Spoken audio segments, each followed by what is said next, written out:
as soon as this is actually ended. Like so. Oh my god, I hope I don't have too many tabs open. It's not like they'll be open for long necessarily, but okay. Once again, 3. So yeah, once again, it's been a million days, so I don't actually remember a whole lot other than like maybe like what else I do like afterwards. I can't really go in the bookstore right now. There's just something I need to do another thing. I don't remember exactly how or why. Oh yeah, because we get access to some other place. Surveillance, yeah, it was for the lady in church. Suna is her name. I think she's supposed to be like vaguely Nordic, although who really knows? There's something else that's going. Oh yeah, that's right. So yeah, I did go ahead and find the person that we were supposed to get the gun from. She's actually a little nuts, so I didn't just like go through the entire thing. I figured it was probably just best to like have a well-see conversation. But yeah, basically she was a little bit far away from like the fishing village, and the thing in the journal suggested like basically like okay, she's on these like boardwalks that are like right nearby. When I was like, no, it's some ways back in the abandoned factory that's just a little bit north of that bridge. It's, you know, directly north of Fishing Village, as opposed to just, you know, something that's a few hundred feet away for one. But it don't matter. I think we should be doing pretty good now.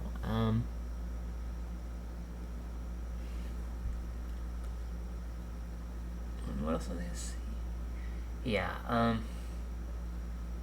eventually they could set up, those people can set up their club in a church, but there won't be no drugs. If it's just based on drugs, then, well, hopefully it'll collapse if they just, yeah. To be fair though, drug is something they probably need to a certain degree. If it weren't for the fact that, there's probably just one of them that's too addicted to shit themselves. But whatever.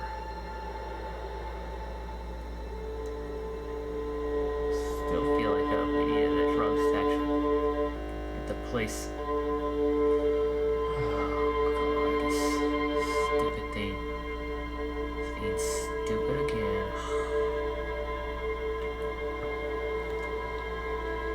Alright. It's a bug, it's a bug, it's a bug. Okay, no. It's fine. Don't be afraid to say weird things.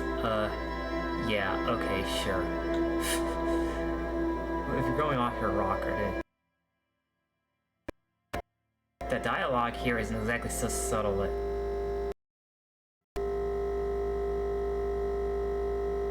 people here will be able to find out what's subtle and what isn't.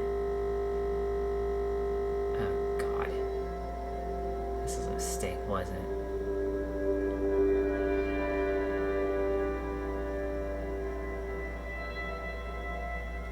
Damn, what happened? No, what am I insane?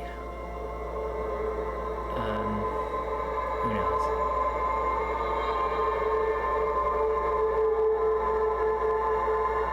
Damn, no, how long are we gonna be stuck at this screen? Who knows? Something tells me I'm gonna have to close. I just, this is not the right time for anything. That's okay, we all know this thing wasn't gonna last very long anyways.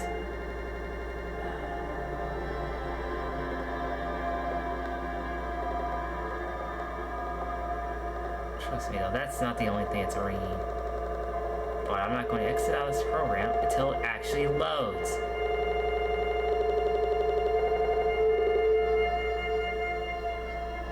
don't know what's wrong with this school Elysium. I can't actually...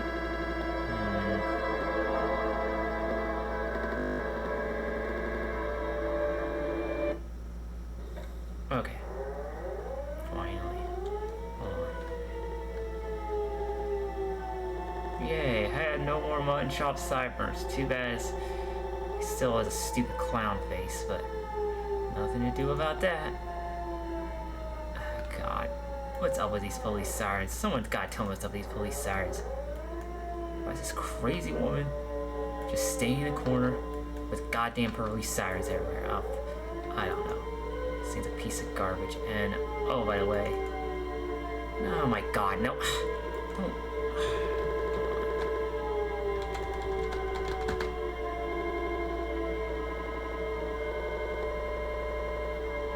Maybe exiting out was actually a mistake.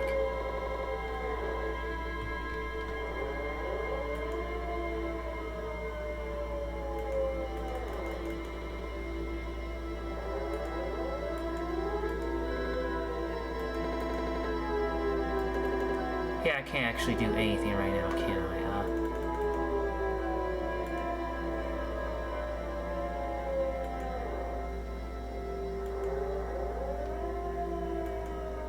Fine, sorry, we can't do anything more. Even though fire... Put your hands where I can see them! The Asian woman under a mountain, police paraphernalia, the moment to herself, notices you and reaches for the megaphone.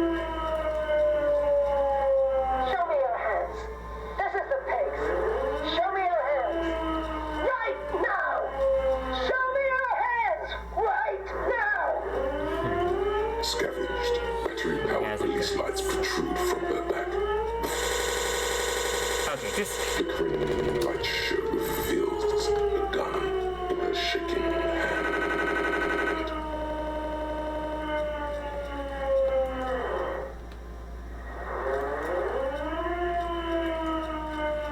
Wait, can I not? I can't do anything right now. Alright. We'll just let this run for a while, I guess.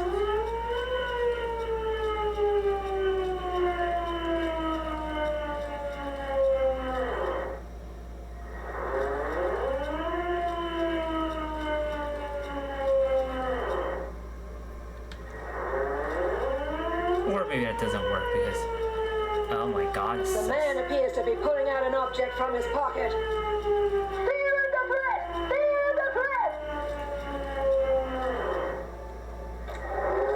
Superseding event. Split-second decision. Get on the ground! Get on the goddamn ground! Man, you just want to talk. Subject yourself to a full body cavity search. Prohibited materials concealed in nostrils, ears, mouth, navel, urethra, foreskin, vagina, and rectum. Yeah, she's completely off her rock. In her mind, the cavity search is happening. As long as she's saying it. It appears the things she says are very real to her. You have to go for the gun sooner or later. Perhaps you can learn crucial facts before you do.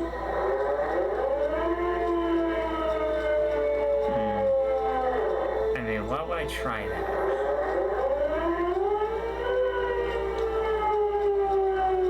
You're not the police. Back up! Back up! Back up! Status unconfirmed! Yes, son, back up. Mr. Moran? No, aggravated assault! Man down! Suspect on foot! There's a scenario unfolding in her head right now. It has nothing to do with what's happening here. What's the situation? Law enforcement compromised! Impersonating a police officer! Does she not believe you're actually a police officer?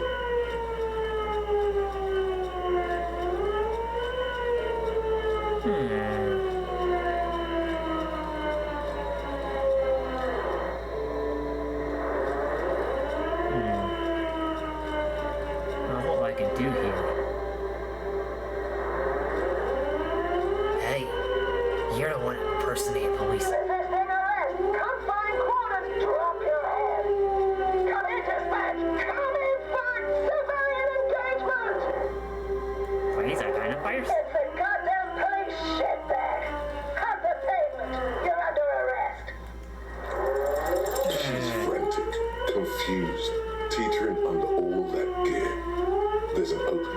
if you just move fast enough. I'm coming. Suicide Psycho! Let's take a decision! Eat lead, scumbag! Yeah. Oh my god. Condition black. All systems critical. Ouch. No. They're really not. The gun wasn't even loaded. No shots fired. You idiot. What is this? This isn't police issue. Police weapons have bullets. This isn't real. Police don't always have bullets. What is this? Why did you sell me this? She looks devastated. Grab the gun. Right now. This might be your only chance. Yeah, like, I mean, I come this far, you think I'm not? No one ever cares anymore. Why would they treat me like this? So what is it they actually told The her? great gears are grinding to a halt. The machine is powering down. She's all out of jolt. Okay, you need to figure out what to do with her now. Okay, well. Nobody's ever around. Nobody ever comes to visit me. Try to The kill. person who did that is no longer there. No one is right now.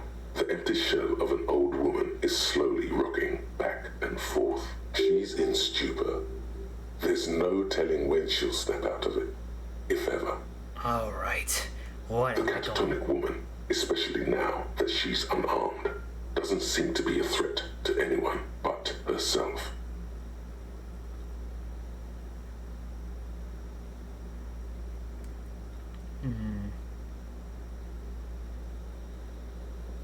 At ease, patrol officer Pigs. Your heart is in The the. catatonic woman doesn't understand, probably even hear your kind words. She just is. It's a shame. A recognition from an actual police officer would probably mean a lot to her. Too bad she'll never know. Tice wants me. Please leave the radio on. Mr. Moran is on channel 8. Reflex to what? Being left alone. What is she talking about? No, it was. Right, okay, that makes sense. Well, we'll just pick this up and back to bed, probably. Oh, yeah, that's right, because there was the other thing that I wanted to do. No, not this. We just had to be on the way. Oh, Someone has left an unidentifiable article of clothing on this railing. It smells really bad. no. Yeah, I'm sure I'm not gonna The die. cloth, if you can still call it that, makes a soft crunching sound as you thrust your finger into it. It's streaked with dried seagull shit and tangled with pieces of seaweed. A dangling arm suggests that there might be a jacket beneath the crust of filth. It seems likely that it was left in the surf until someone laid it out on this fence to dry out. Unfortunately, that just seems to have stiffened it into a shapeless mass. And more ephemera that nobody is going to remember whatsoever. Sorry about that. Unfortunately, I'm gonna have to leave it. No, it was no. The fuck is that?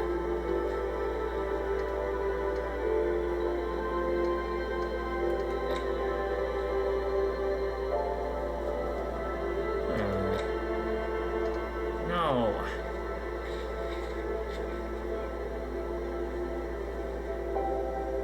No. Oh, okay. But no. Right, it was this one, okay.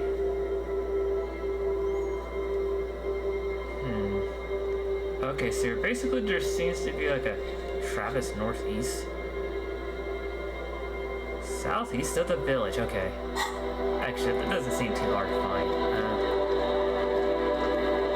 Did I see anything here? I thought I might have done something here. A little payphone under a yellow plastic dome. You could use it to call someone, unless Maybe. you're out of change. Go on. You hear the tone. The machine is inoperable. Inoperable? Inoperable means operable? What a country. Okay. Still calling. This feels wrong. End of tone.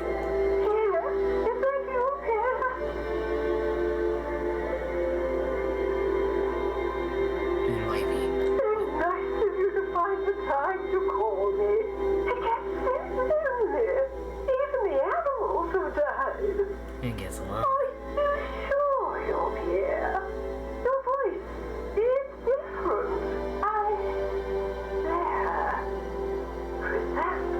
Her voice is drowned in white noise. Sounds like waves washing a beach. Yeah, this is Growing in gonna work volume now. until the call suddenly disconnects. Alright, then. Calling. Still again. Someone. Hello, Gerard. Hello, Gerard. Technically speaking, you're electricity. No, what you are is a surprise. Get his wife on the phone. Electricity?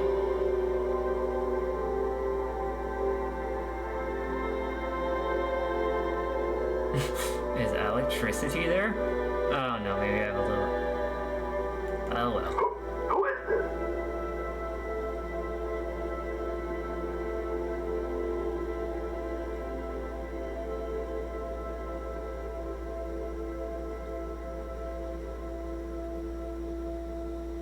To the map? Who the fuck do you think you are talking to me like that? I'm the guy who's fucking you right, Gerard. Now put her on before I Just lose. tell me what's going on here. Bien, come here. The sounds are muffled. Oh my You god. can make out two people, a man and a woman called Bien. They're talking to each other in agitated voices. There's a shuffle of feet. Children make more shouting. You're pretty sure you hear a man saying fuck several times. Then the crackle in the phone line gets violently louder, like the surf breaking. Wait, Gerard, let's just keep... You can't make out a single word, just vague voices. One more, a child has joined. Something breaks or falls over. Footsteps approaching, something hits the phone with a loud crack of plastic and microphone hiss. After that, you are left with the disconnect tone. What in the name of God did you just do? I don't know. Calling, I'm the cop of the apocalypse, so... calling, still. Stop calling me, man. Oh no, someone picks up the voice on the earth. I'll get you your money, alright? I just need till tonight. Let me work.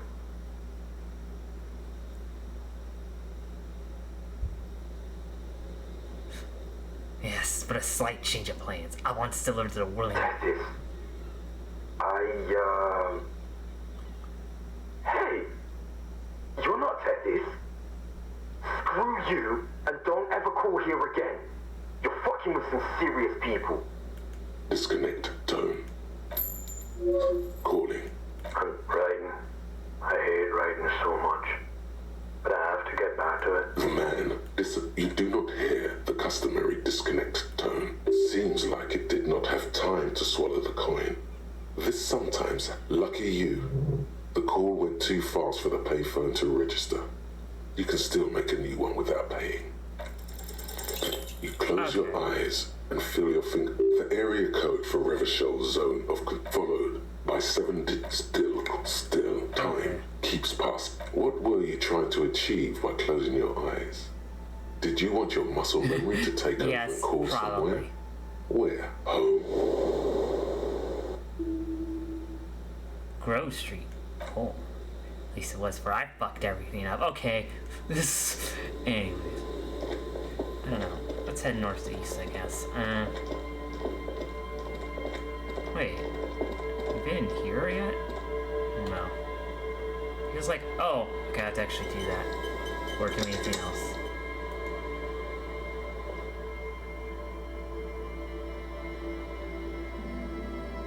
Well, you know, I kind of don't Maybe I'll encounter Ruby in here for all I know. I'm not gonna waste a whole lot more time though. I need to get to... Wait a minute! What? How the fuck did I end up back here so quickly? That's the church, really? Okay, fine.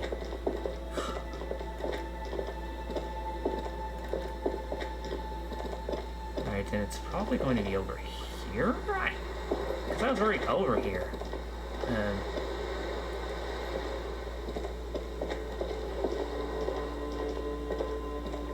Oh shit, hold on. I need to do some. Now if I can actually exit out this stupid thing correctly, but no, wait, who could be living there? I don't know. Bro, it's fine. Especially since I can't... Okay. Sorry, just hold on a minute. No!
Okay. I'm back in... I don't actually want to go in there right away, because I bet that is where Ruby is. This barrel has been recently discarded. It still smells of fuel oil. Okay, so what about... the fuck could be up there? It's like... These rusty gears used to turn the whole machine. Wait. Sorry. Chain trails off of the ocean to who knows where. Okay, oh, here's the other trap. Or no, it's not. It's not even close to being a trap, but, a shitty polo shirt. Thanks a lot. That's exactly what I need right now. Thank you so much. Anyway, I'll be stuck here a while.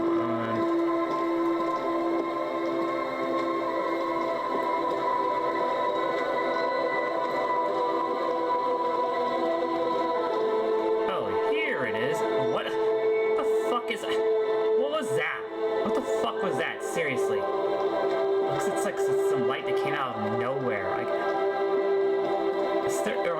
There's no real deal of night cycle, lies is among the there? reeds. Another one of Morel's traps, weighed down by stones to keep it in place. Alright. This trap is also full of panicked locusts. No sign of any cryptozoological beast inside. Man, it's lonely doing this alone. The wind seems to howl in a strange manner. Okay. Leave, I guess.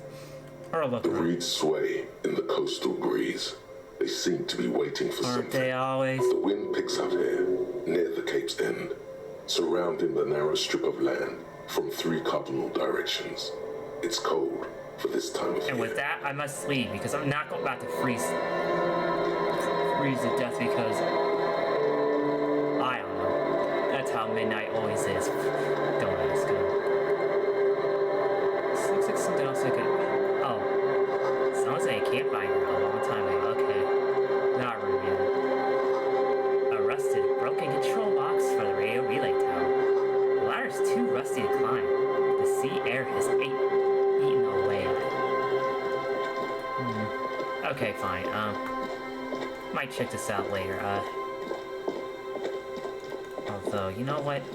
Do I have to wait? Dude, hurry up, please. Actually, what? Is Ruby going to attack me? Maybe. An old door, worn by elements, guards the depot. The wind has blown a sand dune in front of it. The door hasn't been opened in a long while. You see a handle. Yeah, because Ruby doesn't need it. The concrete structure looks military in origin, over half a century old at least, but sturdy. Oh, built. fine. I mean, I could, like... Actually, no. Trying it isn't gonna hurt now, is it? An old door, worn by elements, guards the depot. The wind has blown you rattle the handle a bit, then push on the door with all your weight. You can't ever. At least you can think about opening it, about doors in general. They are, after all, fundamental to your life. This is so Perhaps ridiculous. something useful would come from this. Maybe. Let's see. I mean, I could increase interfacing, I guess, but...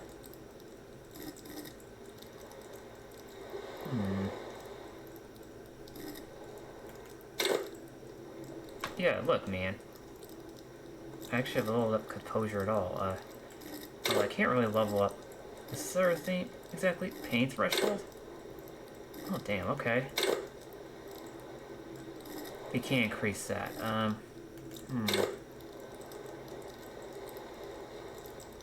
don't know. Gotta pick one of these, obviously, but... Hey, it's exactly 0 of 100, but... Endurance.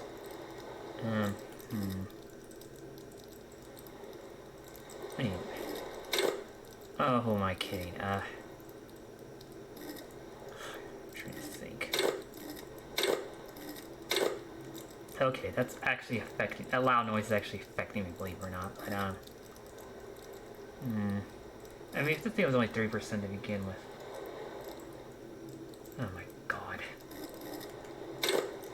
Weirdo. I didn't actually think. Except changes in clothes, right? I mean... Looks like I could use more, though, huh? Oh, yeah. Oh, we won't bother that right now. Yeah, there's a trap in that other place. We'll just go around. Because I guess that's where, Gary and fucking, Morel were before, right? Holy crap, it's dark. But there's a surprising amount of light, too, which... I'm not sure how that works, and... God. Oh, may the Lord give me patience, but no,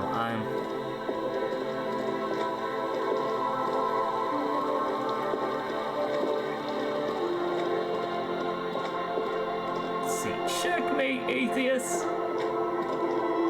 You just said God, so you proved... Oh, never mind. You know, what we're saying is true. We only want you to know that you went all the way around for no good reason. Okay. Because, yeah, we already said it would trap... Oh, jeez.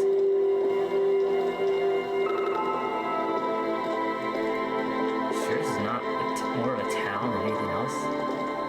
Yeah, well, here's a trap I was too lazy to check, wasn't it? Or...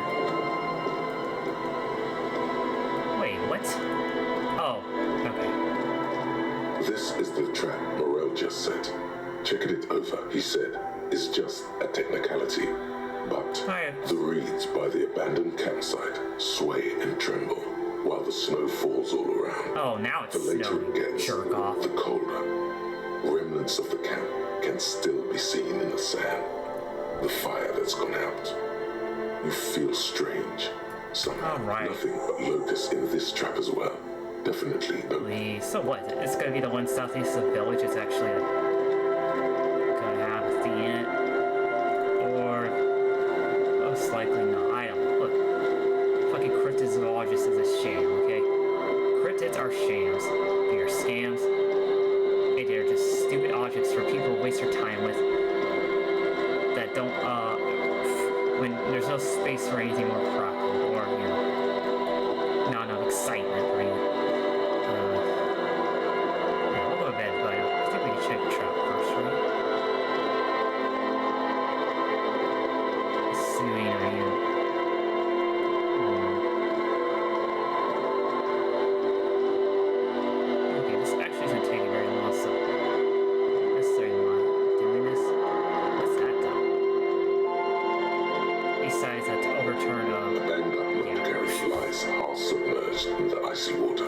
slowly sinking into the Insulindian Ocean. Only the cabin top, rear wheels, and the engine remain visible. It must be cold and lonely down there, in the icy water. A carriage in the sea?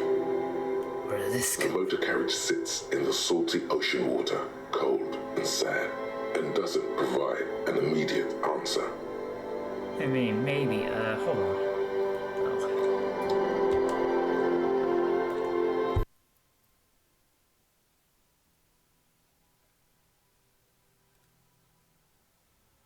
Can I look at it though? The motor carriage, a seagull takes off from the half-submerged machine. It's almost like the bird is acknowledging your decision. Tropically? You get a sudden Bird? sinking feeling. Stomach acid comes up as you look at the motor carriage in the deep, dark, cold water. Quite lit. Why the doom and gloom? It's just a sunken motor carriage. Some motor carriages are bound to end up in the sea. Run your hand. The motor carriage is properly stuck in the ice. Getting it out good. would require Because I a team probably of died. specialists. Try, okay. The logo is too deep in the murky water. You can't make it out, but you do see a monkfish float by. How long has it been? The accident couldn't have happened too long ago. The ice hasn't closed up around the vehicle, so the crash must have happened last Saturday or Sunday. Time of month? The estimate is correct. The incident probably occurred on Sunday evening. Well, well, well. Looks like Jacob Earth's journey came to abrupt end. Your mocking tone finds no response, but the motion of the waves. Yet another case of the engine displaced and triangular gyres. The sad sunken vehicle refuses to respond. Okay. Your mocking tone finds no response. The sad sunken vehicle refuses to. Although the sunken motor carriage is probably flattered by you addressing Of course it it is. does not supply an answer. Wait for the low tide. Then you should be able to access the cabin. Oh, jeez. How long would that take, though? Holy shit. As you sit down in the old rusty playground, the world around you becomes very silent. That's 15 Nothing but the sound of seagulls high above in the sky, echoing like distant laughter. Ice cracks around the blue motor carriage in the sea. Poetic. But, The tune on your lips forms a strange yet undeniably beautiful contrast with the surrounding bleakness. It's sad that no one and nothing but the sunken vehicle is here to witness it, but the unexpected beauty of the tune lifts your spirits nonetheless. Okay. The clouds pass in the sky, and the shadow of the swing moves Dude. like the hour hand on a timepiece. 30 minutes have passed. It looks like this might take a while. Time to present a good topic for discussion. I wonder what all the people sitting Dreaming, behind. drinking, fucking, fighting, trying to improve Oh, I them. don't care. It's unclear whether the sunken vehicle agrees or not. But It takes at merely least a uttering few these hours, words my guy. gives you the illusion of time speeding up. It's like, Just like how the They crazy expect you to know daredevil nothing about piloting time. that vehicle must have accelerated into the sea. Clouds on the horizon grow darker, and the shadow of the swing set keeps climbing. You hear the distant rumble of the city. 30 minutes pass. Yes, it is. It feels as the city behind you grows silent in the waiting. Seems like an eternity has passed. A dim light scatters from the cloud cover above the city. In it, you can see the blue and white motor carriage Okay. slowly appear from the water, centimeter by centimeter, as the sea recedes. It's a Caprice 40, a workhorse of the motor park, favored by the working men, government offices, firefighters, I guess, maybe animal control And people. mercenaries? You know, those kind of people. is that a number on the side? Yes, Harry. It's the number 41, the number of our precinct. I hoped you would come back for me. Oh, jeez. So, it's my motor carriage? Oh, God. Oh, no, no, no, no, no, no. Not happening. Not on my watch. Come on, Harry. There's nowhere to run. It's just you and me, old friend. Oh, please. 41 can mean so many things. It's not like I own the number. Come on, Harry. There's nowhere to. Oh, Come on, Harry. shut up. There's nowhere to. Oh, I'm God, so no. sorry, Harry. A massive pit opens up in your stomach, and the most terrible feeling comes over you. No. Just nope. Say no to this, Harry. No. It's not true. No matter how many times you say it, it won't change the truth. Oh God! It is mine! I drove my car into the sea! Yes, Harry, you did. No. The sooner you accept it, the sooner you can move on. The badge, the gun, and now this. Keep moving. You're a shark. You stop, you die. Maybe I was in You are pursuit. not. We don't. I can fix it. No. The damage is too extensive. You're not gonna take me After back after losing this. every single thing you were entrusted with, I wouldn't hold my breath. Well, at least I can see what's in there now. Which will take another half an hour? I don't... An aggressive-looking seagull lands on the swing set and stares at you with a murderous look. You really need to keep moving. Oh, fuck off. Okay, Wait, it looks like I can actually pick up some stuff, though. There's my ID! And I guess there's my freaking uniform. Okay. Still not sure what a trap is. And this kind of seems like it's southeast anyway, so... What? Oh my god.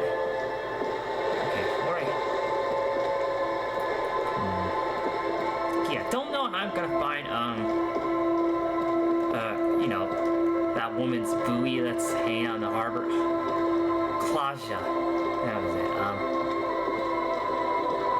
Okay, yeah, that just goes back to the canal. Okay, look. It's fine. Just checking out trap. I got distracted. Well, okay, I didn't so much get distracted as a side. I can do this, but no. You say that's... Look, what we're looking at now. Near the canal you crossed. Oh, wait. I mean, okay, so... I'm an idiot. Yes, it was actually very close by. So I think we just go ahead and... that's... Well, of course that's not the trap, because it doesn't look like... I mean... Well, you can't get in here, but they said... It wasn't at the canal, it was near it, but... Oh god, you know, you can just... I don't think Aloy would put a trap here. Personally.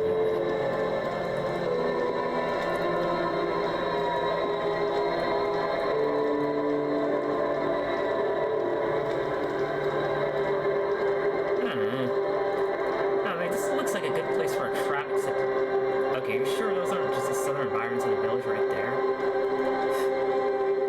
Well, I'm just gonna see the descriptions lying to me again. By near the canal, they don't mean practically right next to it, not do that.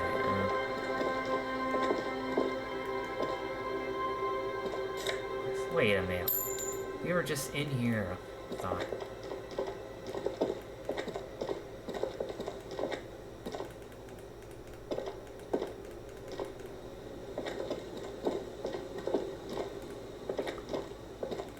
Oh, wait. That's beyond stupid, but... Okay. This looks like it would be a good place for a trap, but... Except I'm not finding it. Oh, here we go! It takes you a Guess I'm not gonna moment, find but it. finally you spot the last of Morel's traps. This one's partially obscured by the reed. The reeds bend forlornly toward the sand. Some tufts have been crushed. Snow covers the broken stalks like a shroud. In the east, the city center hums to you, the constant, distant song. Louder on this part of the coast. Nearer somehow. And there's that cold again. Alright. Always the cold. Well, time to see... The trap feels light and silent as you pick it up. Something is different here. It means there's nothing inside, right? No locust. No phasmid either. But still. Your voice echoes on the coast, carried by a gust of cold wind. But they're called phasmids, right? That's like, what is it? Latin or Greek for... Nothing. No traces of the locusts or the Insulindian phasmid. What happened? Oh, trust The me. reeds There was a continue to fact. hiss around you as you put the empty trap back on the ground. Time to consult the professionals, Morel and Lena. Alright. I'm going to bed. Fuck you all.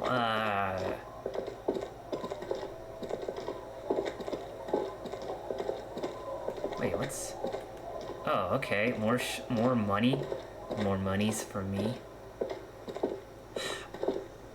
Boy, I didn't actually take your time, Harry. I know you probably want to sleep, but... Look, man, you had to wait for the tide to come and reveal your fucking missing vehicle, right? Whatever. I was a detective. No. Go on. Kingdom of Conscience. Oh. Unfortunately, I don't have that perk, so... I reject it because it sounds stupid. It's getting late, and What? it's getting late. Yes. Let's go fucking call it a day. You clown.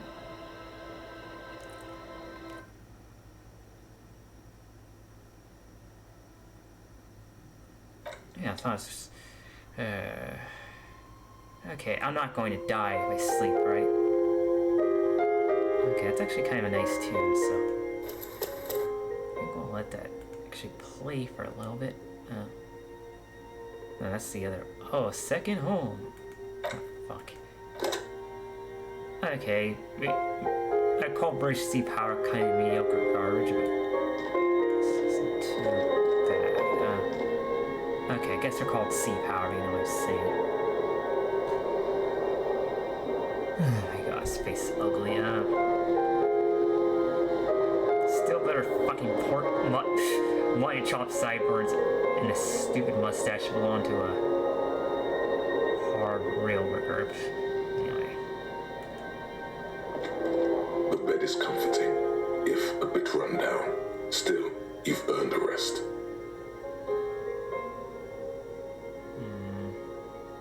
Alright. Sea Power wants you to go to bed.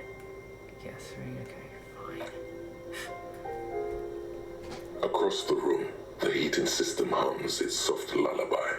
The mattress feels soft and sheets warm. It only takes you moments for the world to fall away.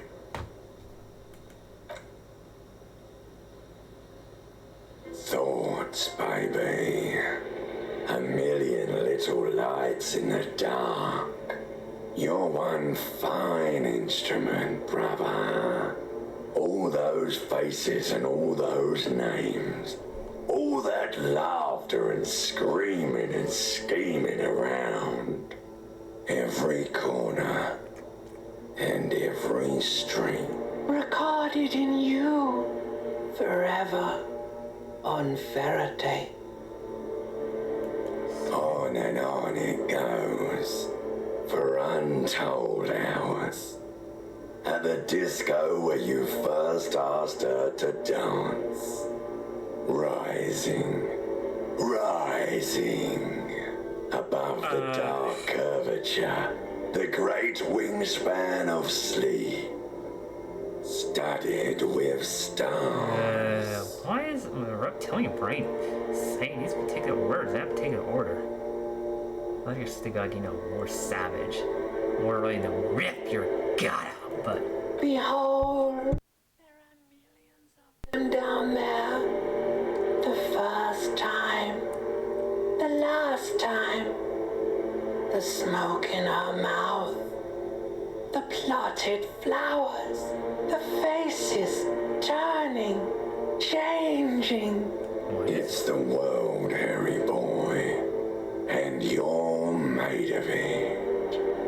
Every day you're out there, you make more of yourself from it. I'm afraid you can't be unmade now. You can never forget this shit.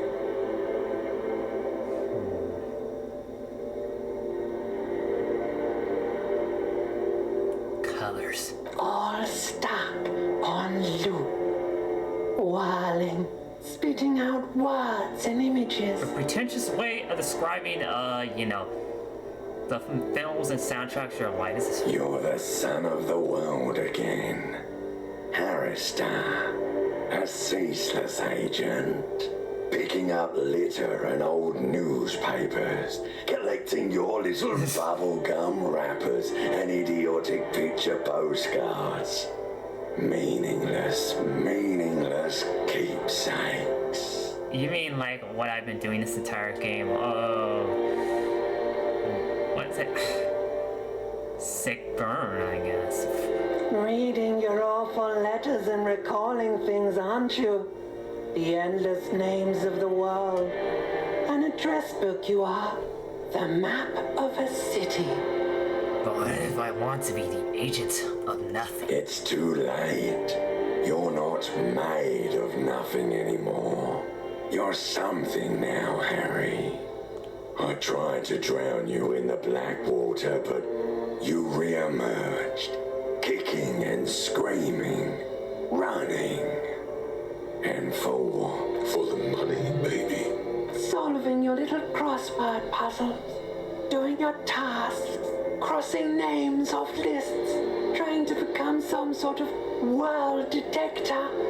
It won't make it okay. It won't put smoke back in her mouth. Forget politics. I'll never sleep, I keep... Are you sure? You could be closing the door on a brilliant and special future for yourself. You're right. It's time to get political. I knew you couldn't resist. So now... There he goes again. He's a real political animal, our Harry. He still doesn't see that it's the world changing around him. He's got no idea what he's in for. Why? 'Cause only love Oh, alright. breaks. This is a Beep, waste of beep, beep. The alarm is ringing, Harry. The disco circus goes on and on. You barely slept 3 hours last night. You can do it. It's nothing. Do it for the city.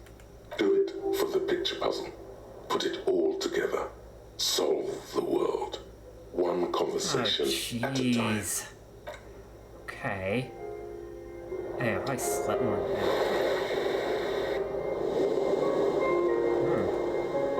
Hey, Moneymouth.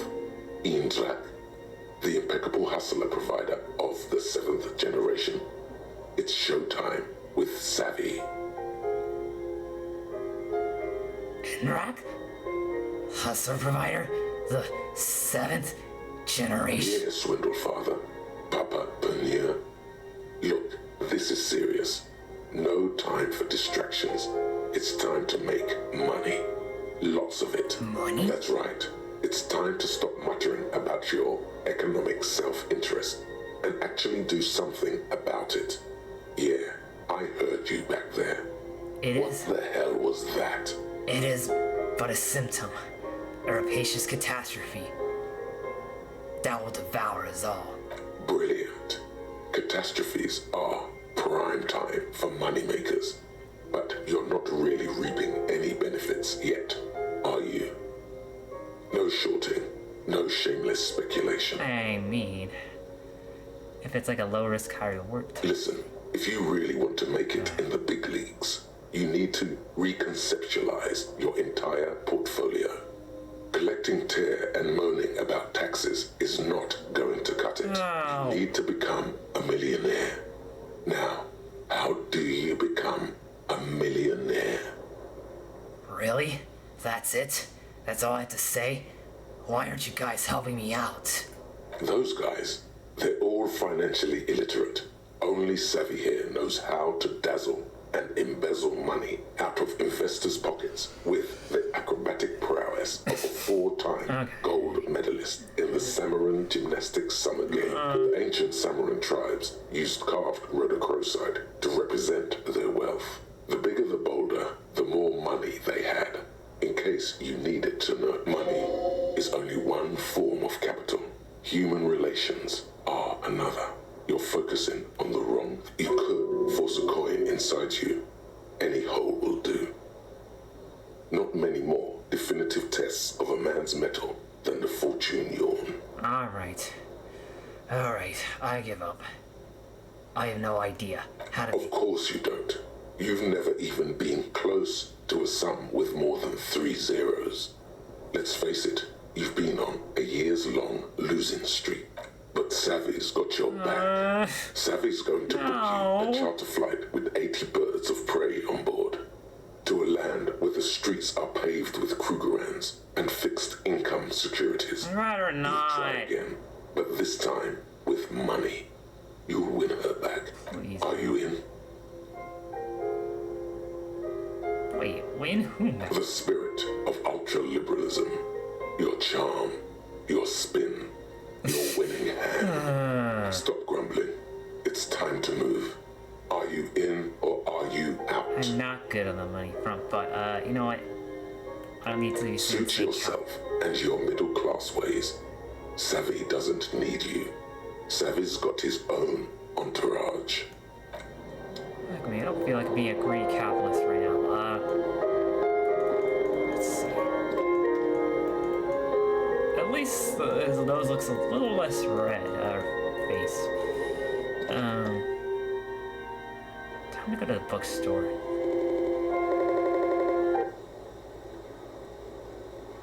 Oh god. Look who it is.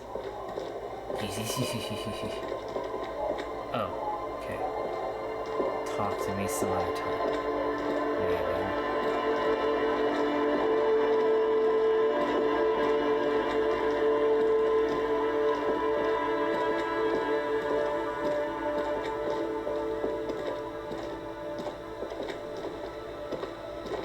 Yeah, we're going to the bookstore, in case I didn't quite say before, Seagull wants to eat me. For some reason, and oh wow, Kim decided just to go off on his own for a minute. Right, not sure. But a backed up, banged up fuel canister. Which I guess is kind of useless, but I don't worry too much.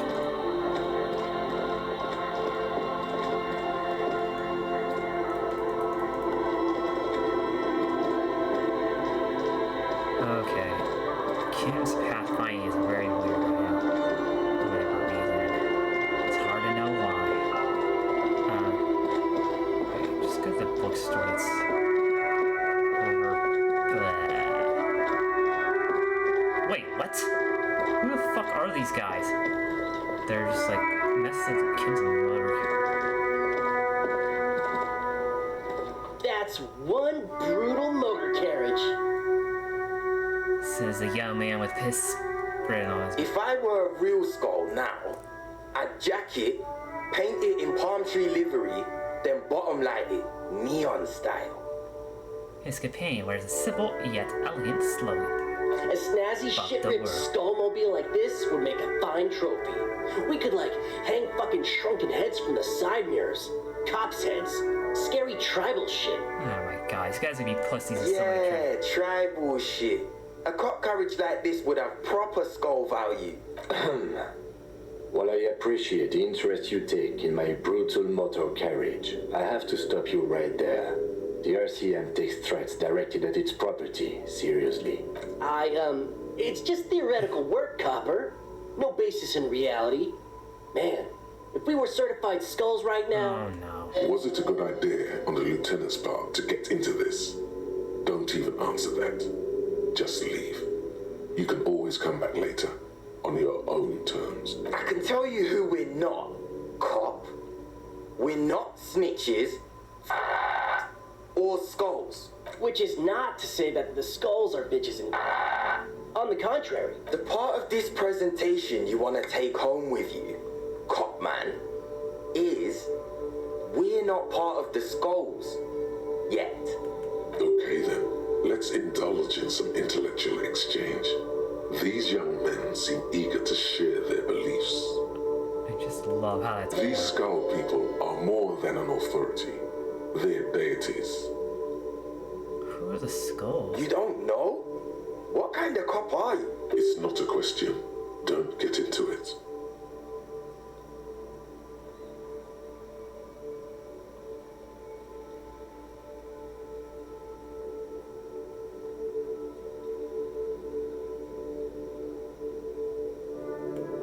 a circus? The Skulls are the most vicious gang of the Besmertne. Besmertine, or the Besmerti, the Immortals, are West River Sholian crime syndicates. The nastiest bunch of psychos ever. Jacking carriages and getting into high-speed chases. Possessing an infinite amount of fuck-all swagger, infamous for their non-verbal modus operandi. I think if you're a crime syndicate, you're gonna be careful of the high-speed chases, but, If a skull spots you, he will pull out his dagger and stab you without saying a word. The lieutenant's voice is as calm as usual, a testament to the violence and death he's witnessed through the sight of his firearm. They usually occupy the burnt-out quarter in Jamrock, or you can find them motoring around the brightly painted bottom-lighted vehicles. I can't wait to become a skull. Bottom lights are wretched aggressive. so what's with the jacket? What about them? Why does your jacket have piss written on? Well, first off, it's a statement and not necessarily something that characterizes me as a person, even though the statement has character. And I do like piss. The word piss epitomizes the struggle taking place in the world. Things being defined as they seem, not as they are. And I guess it's also about communal spirit, the future, and truly appreciating our difference. Also, you've got to admit, it catches the eye. And since the Grand Piper is slowly but steadily moving towards basing the economy on it, attention, it is imperative that the medium itself convey the message. Okay, so why is he talking so pretentiously about, like, a guttural, straight from the gutter name like that? Let's see, it's right person. Okay. What I mean by this is, we are all pissed, and that the world is inherently you're not meaningless. wrong, but It seems that the young man has a certain expertise in at least one field, even if it's rather narrow. expertise. Okay. Like I said before, many men keep searching for the one, for so-called true love, which is actually just obsession masquerading as kinship. The thrill of the chase. Okay. The hollowness that I don't fills need your it. chest cavity after catching.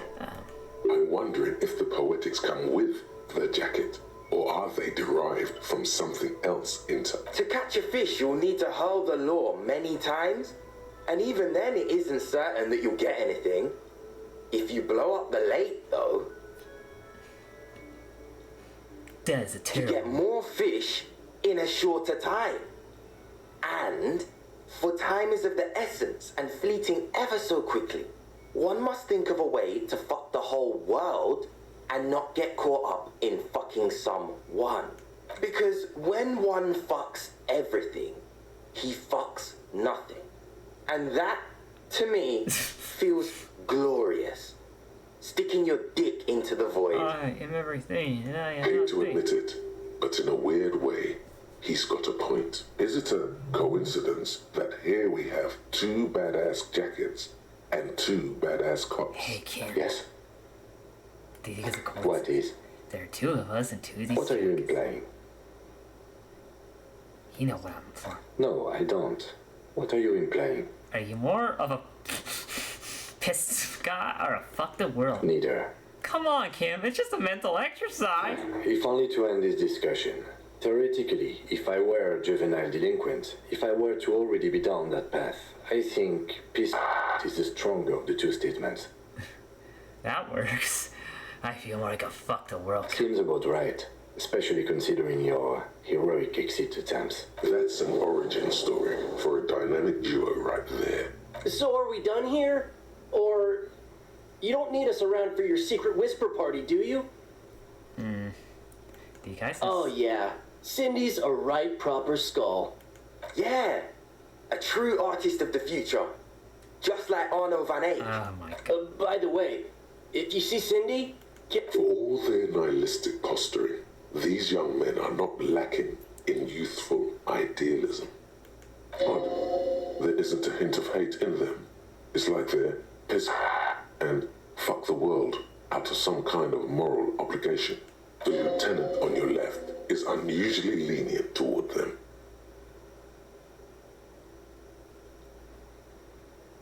See, your kids are into dancing? Oh man, yeah. We're not fucking kids, man. Be wary of the abyss. Why? Probably because of how non-verbal their mode of operation is going to be. It's a threat.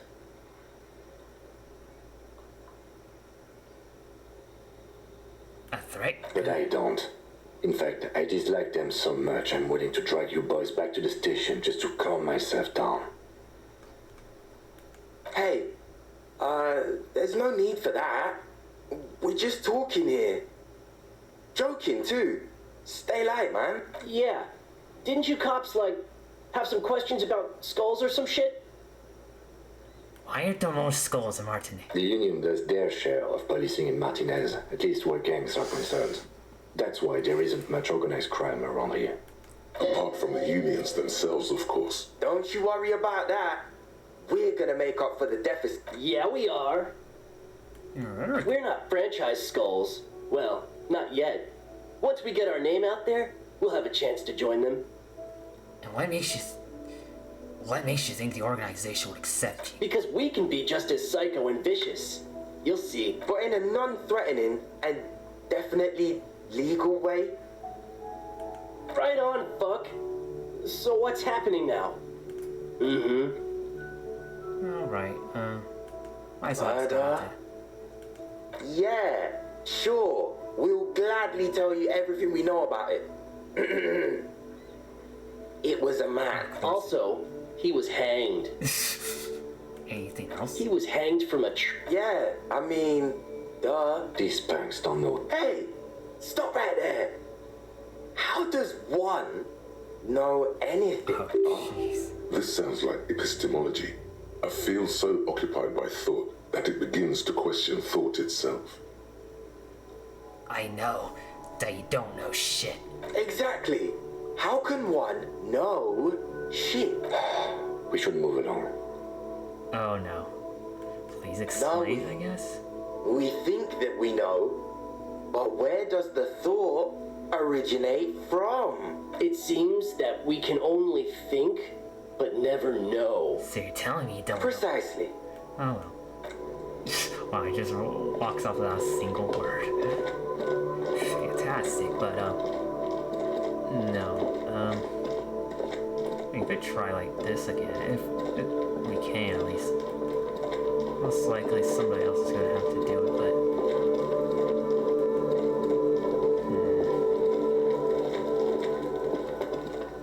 but There he still is, looking right through you with his white eyes. The body below is entirely dedicated to that corpse smell.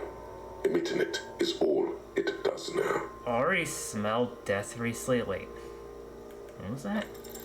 As you breathe in, the odor comes over you. It's a smell of the mind telling you to run, and your stomach to wring itself empty. With your hands at your sides and your eyes squinting, you stand in it.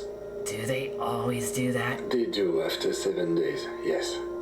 We are deep in decomposition here. The man before you is naked, but for a pair of underpants and enamel boots.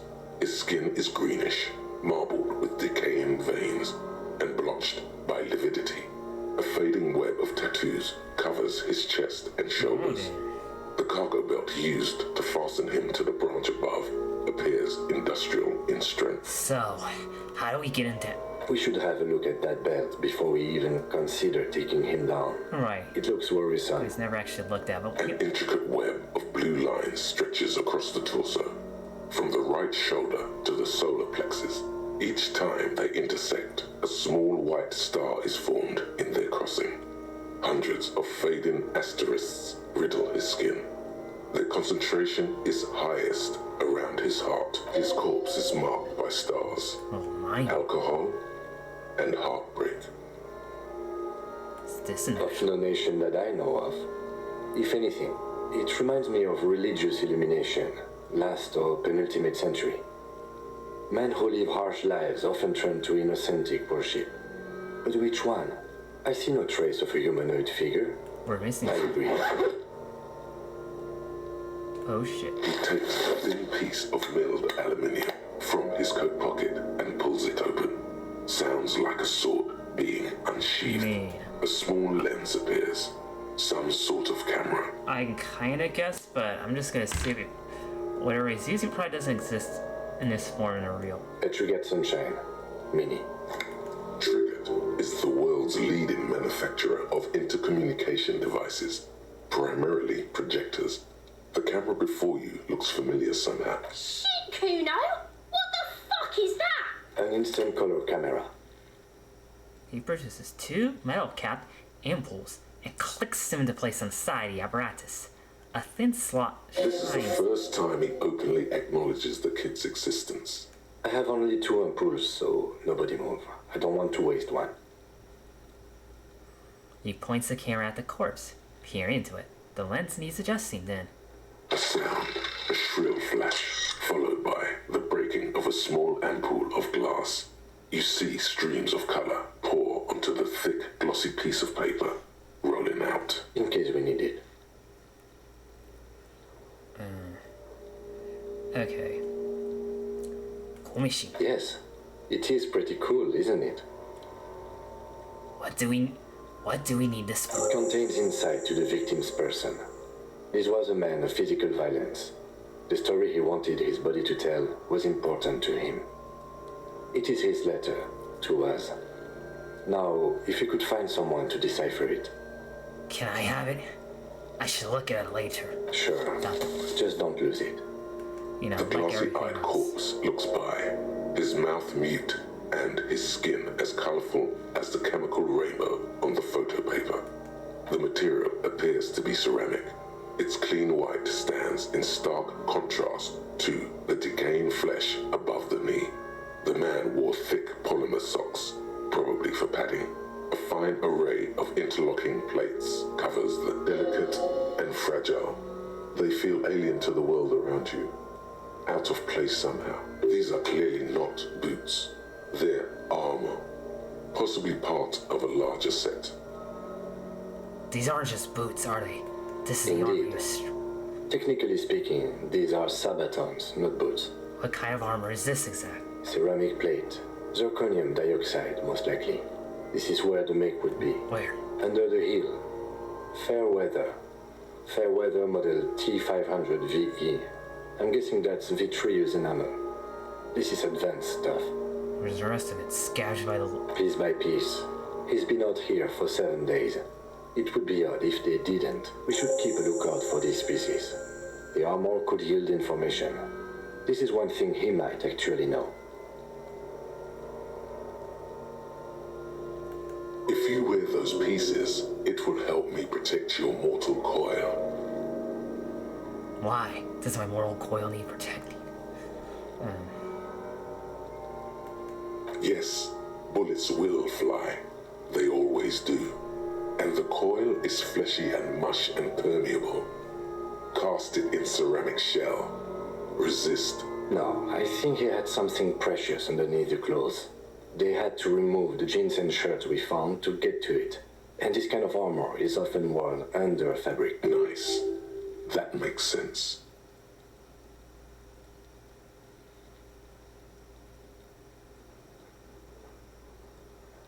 What if they told him to strip before they hunt him? They usually hang them completely naked for that. La puta madre, the Mazda, the besmirties and the like. This one still has his underpants. Fucking talking about underpants. Clearly, Kuno would like to interject something here, but there's not enough for him to hold on to. The material looks up. It is. It's expensive. We've requested similar material for our tactical units for years now. The constabularies deemed it too costly. In that time, we've lost 6 men to semi-automatics. How much are we For a full talking? set, about 4 years of wait. For the northwest region of Revachol, an officer's average yearly income is 5,500 real, unadjusted for rank. Wait, my yearly pay is 5. Not too much, yes. Sounds puny. No wonder I can't. It's a sorry situation, I agree. I mean, you can guess that, right? Company will pay. A small bell-like sound fills the air, like tapping on the side of a porcelain cup.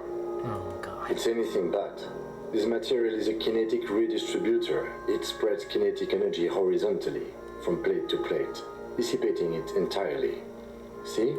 Faint organic lines cover the plates where they separate into smaller ones. These plates then divide into smaller plates until there are hundreds of them altogether, like whirls of floorboards.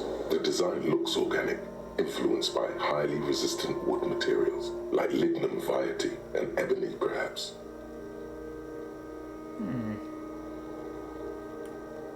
What does this remind me? If trees were made of porcelain, this is what their cross-sections would look like.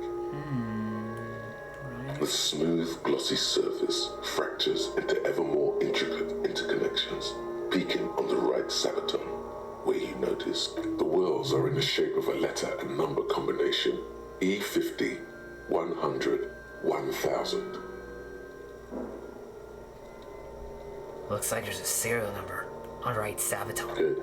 Can you read it to me? X54156745678222. We have a make and a number. That's something. We can use the radio in my kinema when we're done. Either station can chase it for us. This feels dangerous. Are you sure? The stench fills your nostrils. Stop! Pig's gonna pull. Brutal! You're going to pull his... Do it, homo!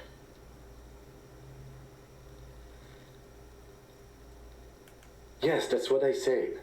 You'll Indeed, from this angle, it does look like the neck isn't going to take much more. What are you trying to achieve anyway? Why are you hanging on to that boot? This is advanced. See, I don't know. Like, there's a lot of like different responses I could probably give to this. Like, are we not detectives? There may be clues inside this boot. How many clues do you need? There's no way you're getting them off. All the organic matter in his body has been flowing down into the boots. They are fused to his feet now. Why do you think the locals haven't scavenged them yet? It's going to happen. Processing will take care of them. With the situation in the morgue, it will yield nothing. But we must pick our fights. Should we continue? The cadaver slowly twists on the cargo belt. His torso covered in tattoos. His eyes are milky white and blind to the world, protruding comically from their sockets. There is no one home, just subaquatic terrors. Dark brown hair grows on his head. His face is ready to explode from the organic processes inside. The death's head grin has passed. What remains is an unrecognizable mess. Underneath the curdled meat there is an expression, not carried on his features, but below, inside, an expression of pleasure. This man was experiencing joy at the moment of his death. Tell me, who are you, Ted? The corpse is dead silent. You have no idea why you just... Who is he? He is male, 4250, with an athletic build. Why do you think so? Okay. The corpse looks right through you as you... The hangman's knot is pulled tight by the weight of the corpse below. Yellow, hard-edged polyester cuts into his neck. Above, a sliding buckle ties the belt to the branch. This is a steel-reinforced cargo lashing belt, big brother of the regular cargo belt. It's used for tying cargo under 6-rotor airships. Don't ask me how I know, but this is a lashing belt used for airlifting. I thought it was used on lorries for strapping cargo to them. Apparently, this is a reinforced kind for air transport.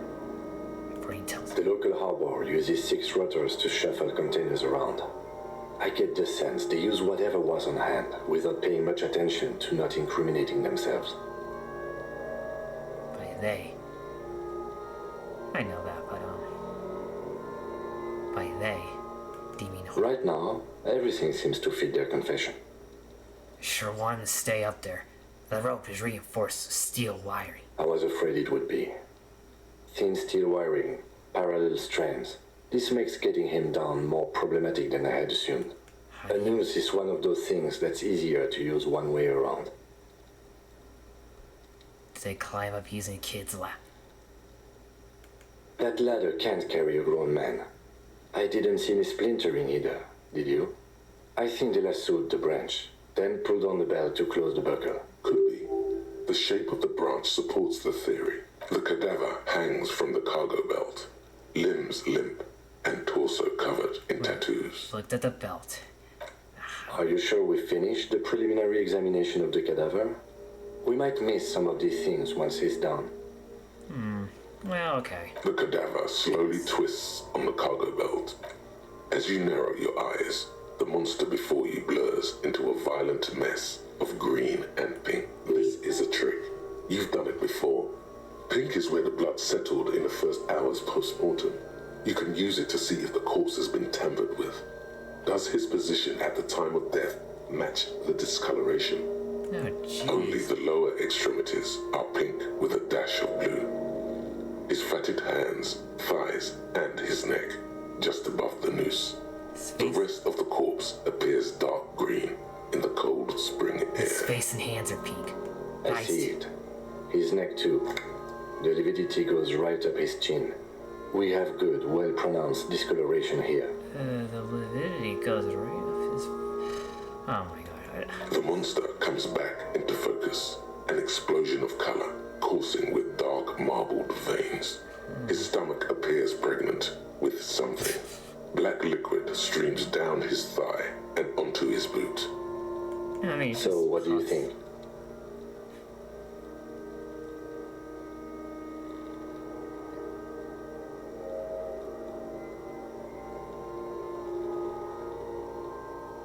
I think it was up right after death.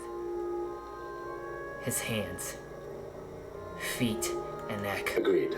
Especially on the neck. Okay, I actually can't do The belt acted like a tourniquet, keeping the blood in his head. The hypostasis supports a... You would still like the hypostasis marks in the neck to be a bit more pronounced. He obviously was, I mean... Look, we already went over this stuff. Why are we getting these options now? For some reason, my brain would like the pink to be more pronounced, especially Maybe in it the looks neck. faint to you. It could be more pronounced, actually. Dumont noté. Fuck, I can't. Maybe a string Yes, there's always a chance we are wrong. We should check for ligament marks on his neck to see if they're in tune with the belt. We'll have to get him down first. You know he wasn't Hunt's, so I'd say he was treated. These markings were... To purposefully mislead us. They must have hung him fast after that bullet hit. This is well done. It would have fooled me. He's being I do. Most of them are post-mortem. Maybe even all of them. The delinquents have made our jobs harder with their little spots. Stop talking in riddles, coin slot. It means you fucked him up good, Kuno. Fucked him up brutal like.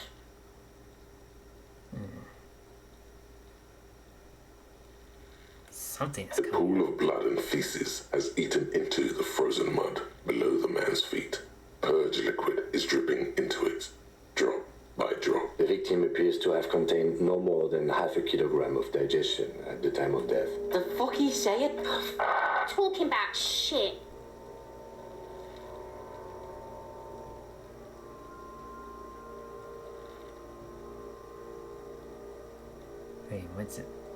Maybe he went to the toilet sometime for... Maybe. But there is no breath to catch. Only the cadaver filling the air and your nostrils. He slowly rotates before you, decomposing. Wait, we did? What day The was it? steel reinforced belt presents a unique challenge. I brought chain cutters, but I don't see a good angle of approach to the belt. He doesn't actually think the challenge is unique. He thinks it's frustrating, annoying, and harder than he thought. The cadaver is a good 1.2 meters up. Neither one of us can reach the belt without assistance. And even if we do, there's the question of cutting the airship strength material.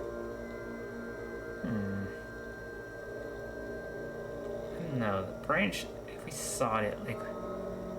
Feels like that would, like... Maybe when ask for help from them. I was really hoping we wouldn't. The Union appeared to be suspect in this case. It seems like a dangerous route to... I would really prefer if there was another way. These people might have an agenda.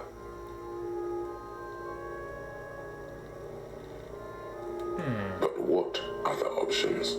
The corpse twists on the belt, like chicken on a skewer. We could solve Climb up there and saw the branch? Yeah, it seems There has to be a less risky way, with less falling down of trees. Someone else? What was that about processing, then? Weren't they supposed to take care of the boots? Why don't they help?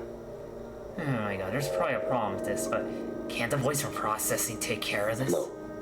Okay, why? Think of the boys from processing as murderers. Only instead of people, they murder crime scenes. Processing is a wrecking crew. They know how to commission off items and how to work the incinerator in the morning. I know it's hard, but I assure you, the others won't come to help us. And we have a growing sanitary concern here. We need to get him down, fast. Maybe. Yeah! Bang bang time, pig! Shoot his head off! How? Where the buckle ties the rope to the branch. That's a good spot to aim.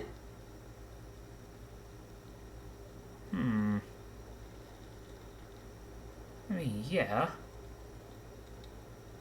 Point towards the branch? Where? Ah, yes, I see. If the shot hits that, there might be a chance to release the belt. Yeah, now we're talking. Entertain a Kudo with some shit. They'll miss! The pigs will miss, Kate! The lieutenant is undecided. On one hand, he wants to shoot some gun. On the other, it's an awfully stupid idea.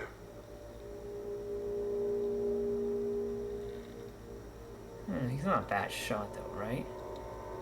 But... oh god. I don't know actually, what really other reflexes it?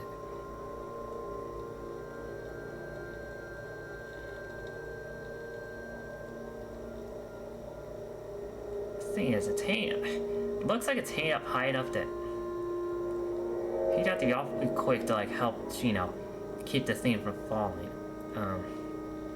So we'll just like say nothing, I think. Silence. With his elbow sharp, the lieutenant unzips his and produces a lightweight firearm.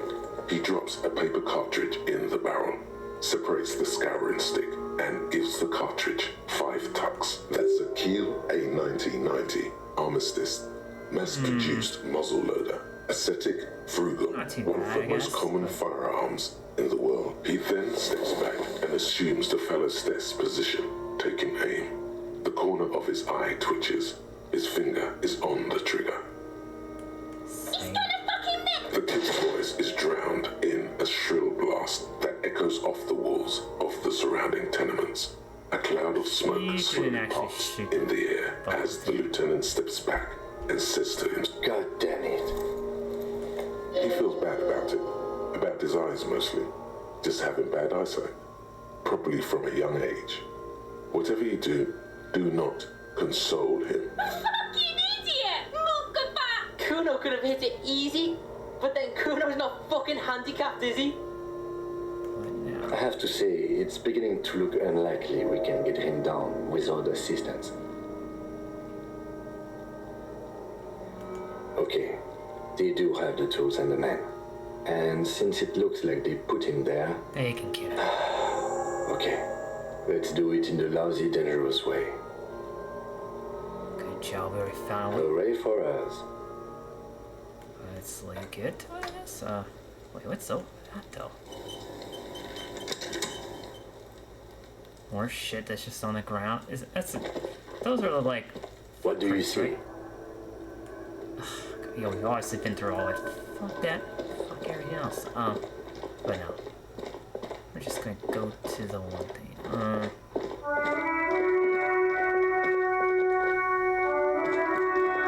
Yeah, apparently there's like a map like at the very top of basically above what looks like magazine racks, but it's really just a container with more books. God. Okay. Whoa. Set.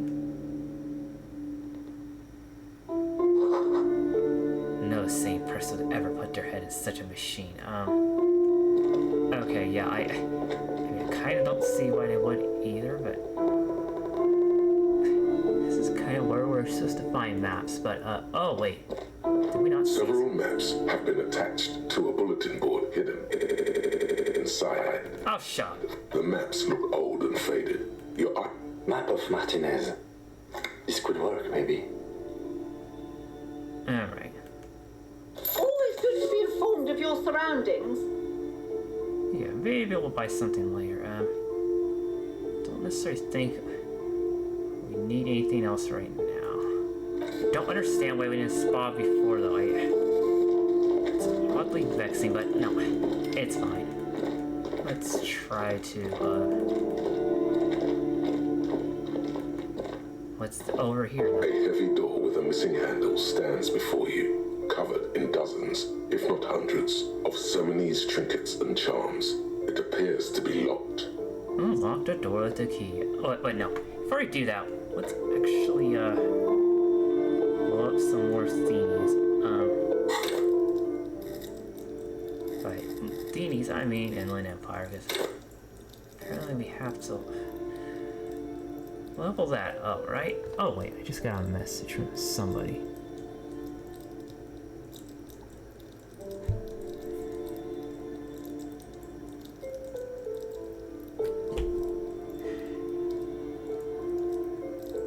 Sorry, I need to do...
Okay.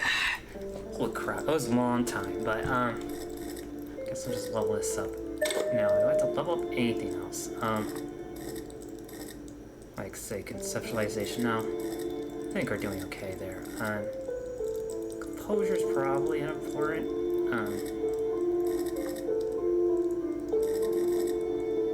Yeah. Because what's the point of having another thing we can level up, right? I mean...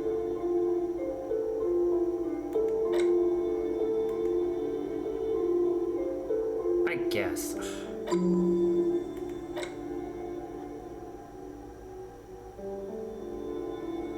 Okay, you know what? Can't believe how long we'll be able to do one more door for.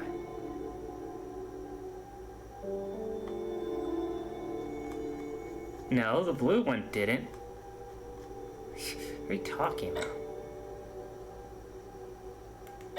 Lame. Okay. Talk to people. Maybe that will help. Okay, maybe that's unnecessary since we're gonna be able to get the corpse down now, but, okay. I think that's pretty much everything, right? Yeah. Okay. A heavy door with a missing handle stands before you. After exerting some force, you manage to turn the key. It's eerily silent. The door slides slightly open, letting a draft of cold air into the room. An uneasy knot forms in the pit of your stomach. Kim? Maybe you should go first. Detective, you're the one in charge. Oh, fuck off. Are we doing this or what? Are we gonna meet the big scary monster? Oh god. Seriously? Anyway. Guess we're just...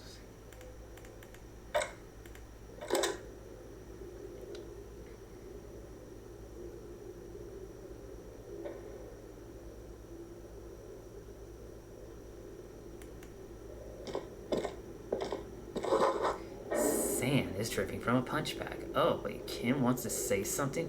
Does he not like... What is this place? Looks like a gym to me. Yes, but no one's been here in ages. He draws a stripe on the dusty. I doubt the electricity still works. We should find a flashlight if we want to go on. There should be one in my kinema. An eerie feeling rises in your chest.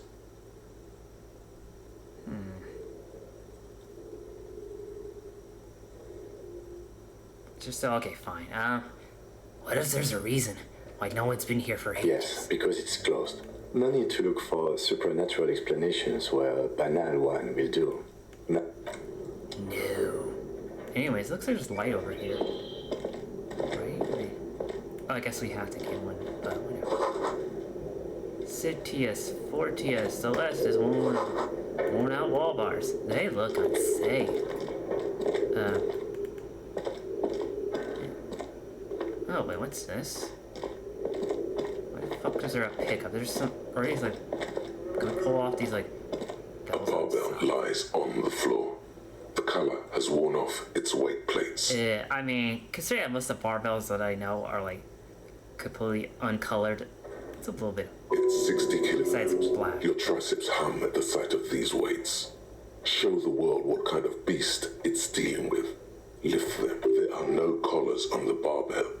This is a safety hazard. Why does it feel so familiar? Is this familiar? Because I'm... No, it's not that.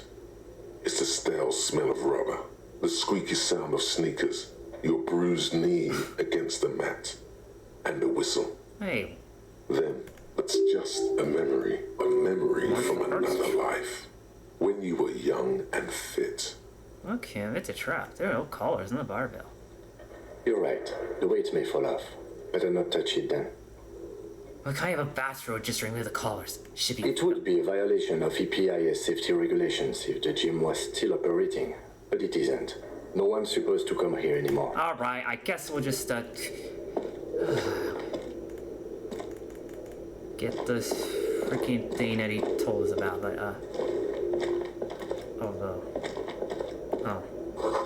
The hallway is blocked by old window panes and debris. Oh shit. So, are we gonna be attacked by the spooky monster that lives here? The monster that in the book, okay. Okay, that was just rats, right?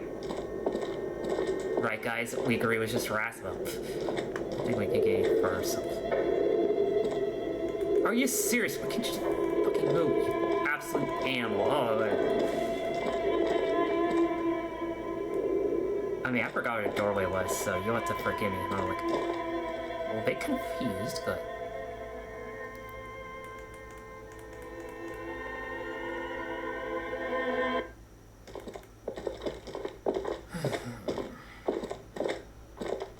Alright, we go back to the hotel and do nothing. No, we have to go to the freaking carriage first, but, there's a couple different things we actually have to do there.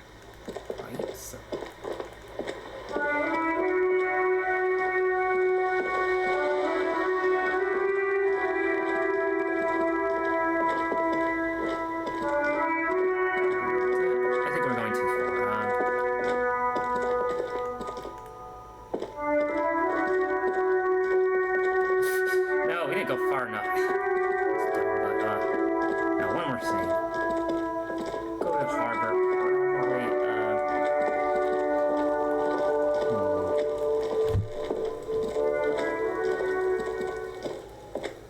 Before you is naked, but for a pair of underpants and white boots.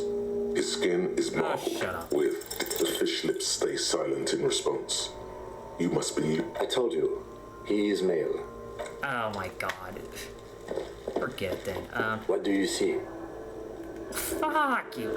Click on that, but, no, he might open a journal if he keeps walking slow as molasses through stupid ass, okay, that's better. Damage the ledger, okay, well, I mean, oh, I see. So we can't even fast travel the goddamn docks now. Jesus Christ. Just go inside and stop being goddamn jerk off already. Oh,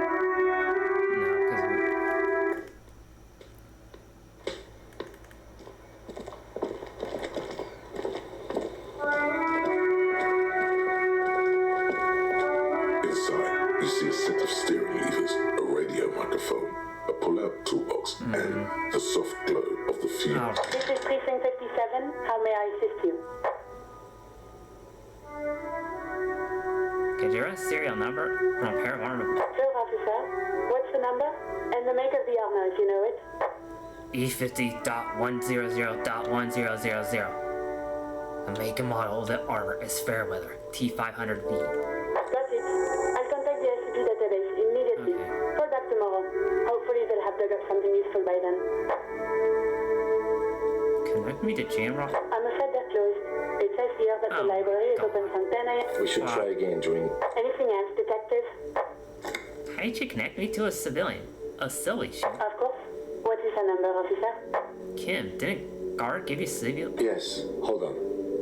Her number is 005 1944 298. Received. Hold on, officer. Give it a minute. She might be busy at the moment. Takes a bit to get to the phone. Just wait. Relax. Officer, I have Sylvie Malaika on the line for you. Yes, hello? Hello? This is the police calling. I have some questions about you for your last days at work. All right. Hello, officer. What can I do for you? You can hear resentment in her tone. She's not thrilled to be talking to you again. Was it you? Sorry. Was it you who called the police? No, not me. Do you know? No, sorry. Okay. I don't. Not a lot of people have phones around here. Copper thieves take the wires. People don't have the money to have the cables put in again. They use the union's phone, or the one on the coast. Okay. So the union has a phone, And there's one further down the coast. Got it. Seems like Glacier wasn't lying when she said it was her. This corroborates her story. She made the call. I wouldn't be so sure, Detective. But why didn't you call? Did a corpse behind your workplace? What? Of course it bothered me. But I thought the Union already knew about the corpse. Well, I meant us. You should call. No one calls the police. The Union would get angry. Of course you they know, what the Union says goes. People listen to them and they take care of their own, which is like everyone here. Garbage.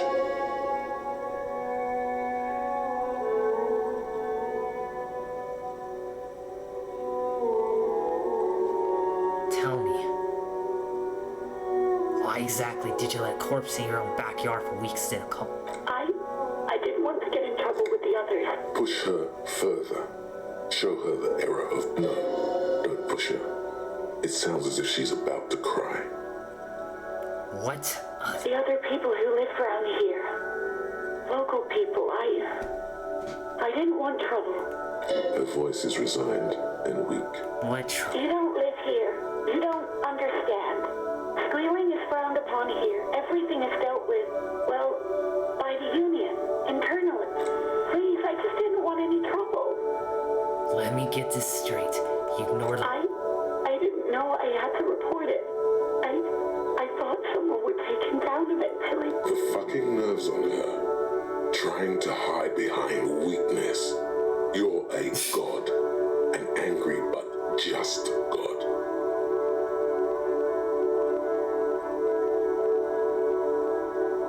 It's okay. Yes, I know. It's just...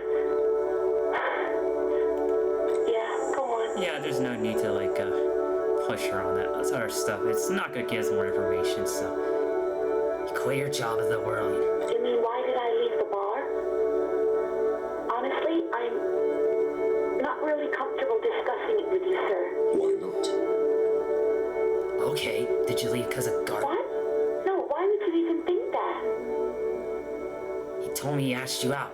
Are you saying... Please, don't bring Gar into this. It's none of your business. I already said I don't want to talk about this. You're messing everything up again. You mean, why did I... Why not? Let's just say, you know who. You think you hear a sliver of... Don't be paranoid. She's obviously talking about someone else, not you. What? No, why would you even... Please, I already said I don't want to... Same You mean, stuff. why did I... Why not? What? No, why would you even think that? This comes the same thing, doesn't it? Please, don't... I already said I don't want to talk... Okay. Well... You tried to jam it down the toilet, sir. Clogging it completely. After I had unclogged the toilet and retrieved the paperwork, I threw it out in the trash, thinking you didn't need it. I am sorry about that. Anything else, Detective?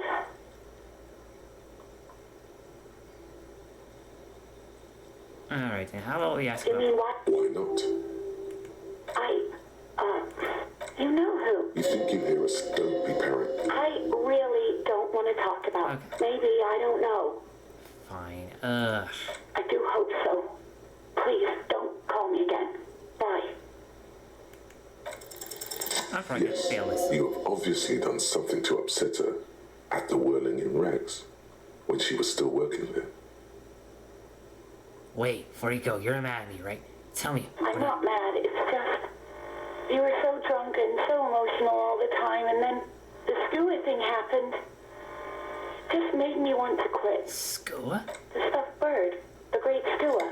You threw it against the wall while screaming, "Fuck that bird," and laughing like a maniac. I think you said it had been giving you shit ever since you got there. That sounds like me, huh? Didn't seem like you had fun doing it, though. So you're telling me that I was on... Yes, obviously. You were the worst client I've ever seen. And I have seen so many assholes in this place. I've had sailors fighting, union guys grabbing my ass, kids stealing booze. Once a guy was glued karaoke machine every night for 2 months. But you... Go. Well, you were worse than all of them. Honestly, you were getting borderline, even about little things like not turning down the volume at 3 a.m. I even liked one of those songs you kept listening to on repeat. No more. I hate it now. We Go On by the O.O. I can't listen to it anymore. You've turned it into a parody. Sorry, Hell with that. Then there was your room. Your project. An experiment to see how bad it can get it. I tried to send the cleaner, but you wouldn't let me. Threatened to make me understand. I had no idea what you meant. And I don't want to know. And then you screamed something about the end of all times and how everyone is a piece of shit. Sounds intense. And then I had to deal with your toilet.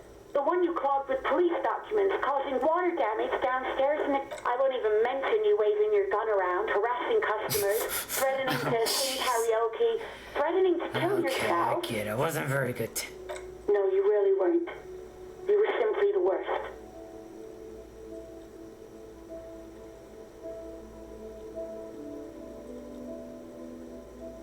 Girl, just listen. God, I knew I shouldn't have brought it up. Just try not to call me again, and let's pretend it never happened. When I spoke to Gar, it sounded like... Wait, really? No, this is absolutely not true. I like Gar. I really do. No, I was actually flattered. I've always liked him. It was just bad timing. Jesus. With the corpse and all How that. could anybody like that priggish, selfish, cowardly, fucking, egotistical, puffed up little windbag? Jesus. There's a pause. You can almost see her on the other side. The telephone cord coiled around her index. I didn't know what to say to him later. Then you came and destroyed the place. So I left without explaining. I should have told him maybe. Okay, but please don't mess it up. Please don't take out your gun or something. You hear a sigh of relief on the other end of the radio. Wordless, the call breaks. Then the already familiar. Anything else I can help you with, officer? It's not quite 10 o'clock, is it? Hey, was there a dead body on the Martinez boardwalk? One moment. Can you please describe the body? Age, sex, cause of death? An unidentified middle-aged man. Height 170, 175 centimeters. Dark hair. Medium build. Looks like he slipped. Fell through a hole in the boardwalk and hit his head against the metal. We suspect he might have been inebriated when he fell. There were bottles all around him, and traces of vomit on him. Any signs of violence? I mean, it seems like a... What about his belongings? Did you examine his clothes? He's wearing boots, trousers, and old leather jacket with a bright blue. Any information on the library cab? It's from Central Jamrock Public Library. It belongs to someone named Good. Village. You have it. Do you and Lieutenant Kitsuragi want to take the... I have assigned the case to Lieutenant Kitsuragi. Please follow up on this library. That's all for now. Thank you for reporting in. Is the 57th over and out? In the cabin, you see a set of steering levers. Right. A metallic drawer slides out from under the seat. And it's robust, weatherproof, and lets you see things in the dark you would otherwise pull out too long. Bye. Guess we're just going back in. Okay, we could go to Harbor later, but... Don't know about the... God damn. Okay. Yeah, that's what I was gonna do. Go back in that building, but... I think right now we just need to let the Hardy Boys know about a little something. Alright? Oh my god. This is cooked.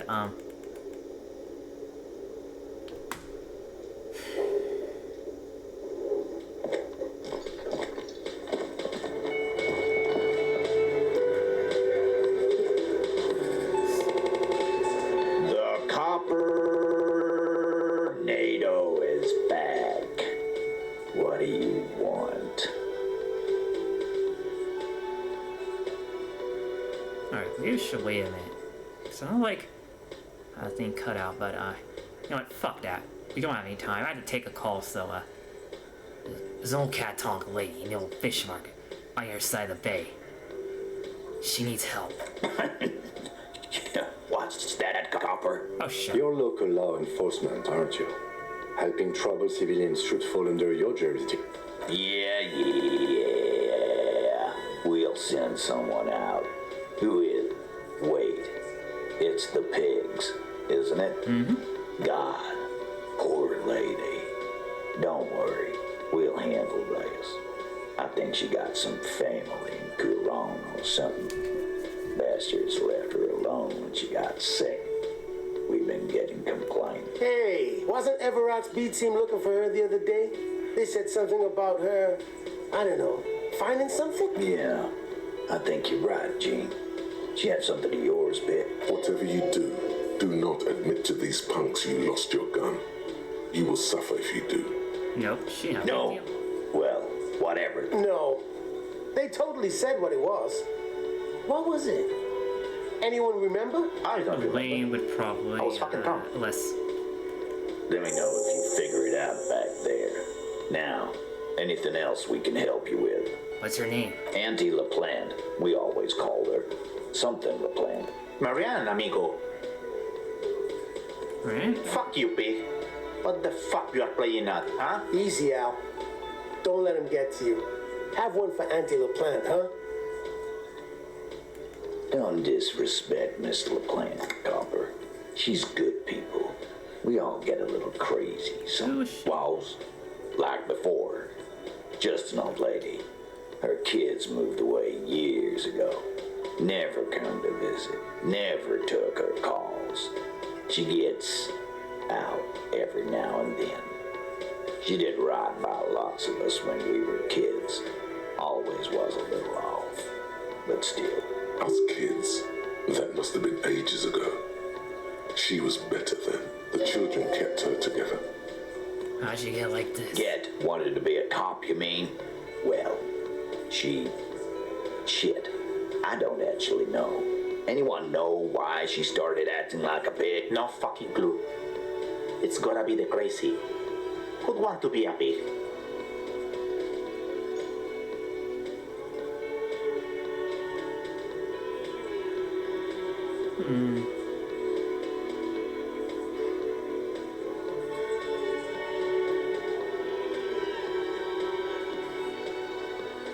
Someone wanted to set the world right. No, I didn't.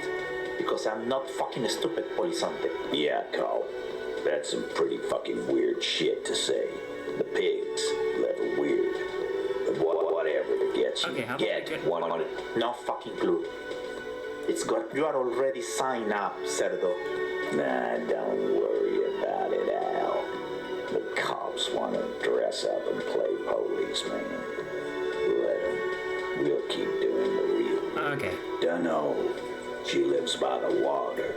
Shit washes up all the time on the beach. Police paraphernalia doesn't just wash up on the coast, people. It's not like we dump it at night. She bought it, collected it. Station 41. A man carries a crate of rusted, unused badges. You think these would net us something at the annual auction? A balding detective drags a comb futilely across his head. Shit, who'd want them? Okay. No problem, old cop man. We take care of our mentally ill here in Martinez. Ain't that right, boys? Sounds like... Sure enough, we're the real heroes on these streets. Yeah. Sounds more like, you know... Sounds like far more you would get in America. One more door. Yes, and? There is no way to open the supply depot door. Accept it. You cannot open all the doors. You have to integrate this into your character. Some doors will forever remain closed, even if every single other door will open at one time or another. Maybe to a key, or maybe to some sort of tool meant for opening doors. But this one will never accede to such commands, a realization crucial to personal growth. Oh my god, that was a waste, wasn't it? Jesus. Okay, and then I still 5 minutes. Oh, I'm pretty talking to them. Whoa, what's this guy? Who's he? Hey, Was there something you need? Well, bringing in that... Wait, what? But the bird you brought me a replacement for. The skewer I had, remember?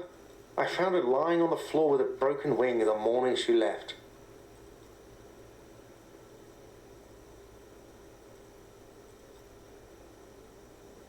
Why didn't she just tell me that? I don't care about stuffed birds. I care about my employees. Oh, all right. God. Did she say anything else about me, you know? Did she say anything about me? Really? I should give her a call then. Thanks, I guess. Was there anything else you wanted to... Or can you give him a moment? Somehow you realize this is not going to net you any professional discounts. Already he's reverting back to defensive. For you, though.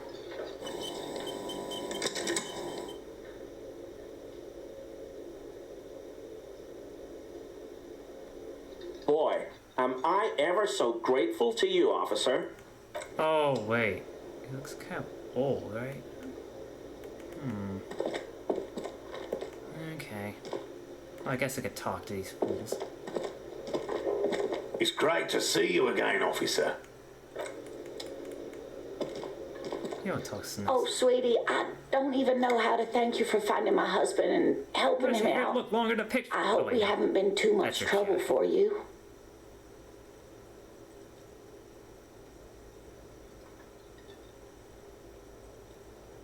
Was just on my way. Here, I want to give you a small token of my gratitude. It's a tie, Mexican origin. The pin is an antique, quite special. You could ask her about this when you get the time. It's probably a cryptid, but the phasmid, of course, is more important. You never told me, see? Oh, you don't want to hear about some old woman. Ramblings. Nonsense. Your description of the phasmid is the most precise I've ever heard. Darling, I didn't even get the size. Measuring things is important. How did she get... You were a child, my dear. Really. It's extraordinary what you were able to describe. Now go on. Tell our friend about it. He's proven his interest in the... Reflexively. Well, it was summer. I was building a racing track out of sand on the beach near a tall stand of reeds. Quite a tall one. Many times my height, I remember. When, all of a sudden... Wait, where was this? How? I'm getting ahead of myself. I was 5.5 in Betancourt in the suburbs. My grandmother had a summer home there. She'd just started forming memories. Real memories. Not the billowy haze of if Betancourt got bombed in the war. It used to be quite near, circa 20 kilometers from here. What happened? The strangest moment of my life. I looked up and one of the reeds moved. Not like a plant, but like a living thing. It stood up and looked at me. Its body unfolded like some antique toy. I've never seen anything like it. I didn't know this can happen, so I reached my arm and touched the thing. It felt just like a stalk of reed, but it moved, swaying, towering above me. After a while, 20 seconds, a minute maybe, it left, went into the reeds. Did you follow it? I tried, but I was only a child. There was mud and high water. I couldn't see it anymore. I was just standing there, knee-deep in mud, looking around. Where did you go? Don't go. Then what? I ran back home to my grandmother and asked her if reeds could walk, and told her they were looking at me. Of course, she just laughed at me, but I knew what I'd seen. For years, it was a story I told at parties when I wanted to impress boys, that sort of thing. Of course, most people just took it as a strange, amusing anecdote. So did I, honestly. But then I met Moret. We were on a date. Can you imagine? She tells me a story, and it's the most detailed report of the Insulindian phasmid I've ever heard. The sounds. She told me it hissed. So that's how they met. This is beyond significant. It did, yes. Like reeds in a gust of wind. The way it moved, the colour, how some of its limbs were white, like marble. It matched perfectly with what I know from other accounts. It was amazing. If it weren't for Lena, I might have given up hope years ago. It's no exaggeration to say that she restored my faith in my profession. Not all of them. There is some white coloration reported, along with beige, where the camouflage ends. Our first, yes. The glance is tender, yes, but tempered by some. It's hard to say how big things are when you're small yourself. To me, it seemed to be taller than I was then, but that's probably... What if it is the case? You're welcome, sweetie. I do appreciate the chance to relive it whenever I get one. It was just... such an impossibly sunshiny day. So warm. And she could get up and walk right into the reeds on her own. Into the mud. Anywhere.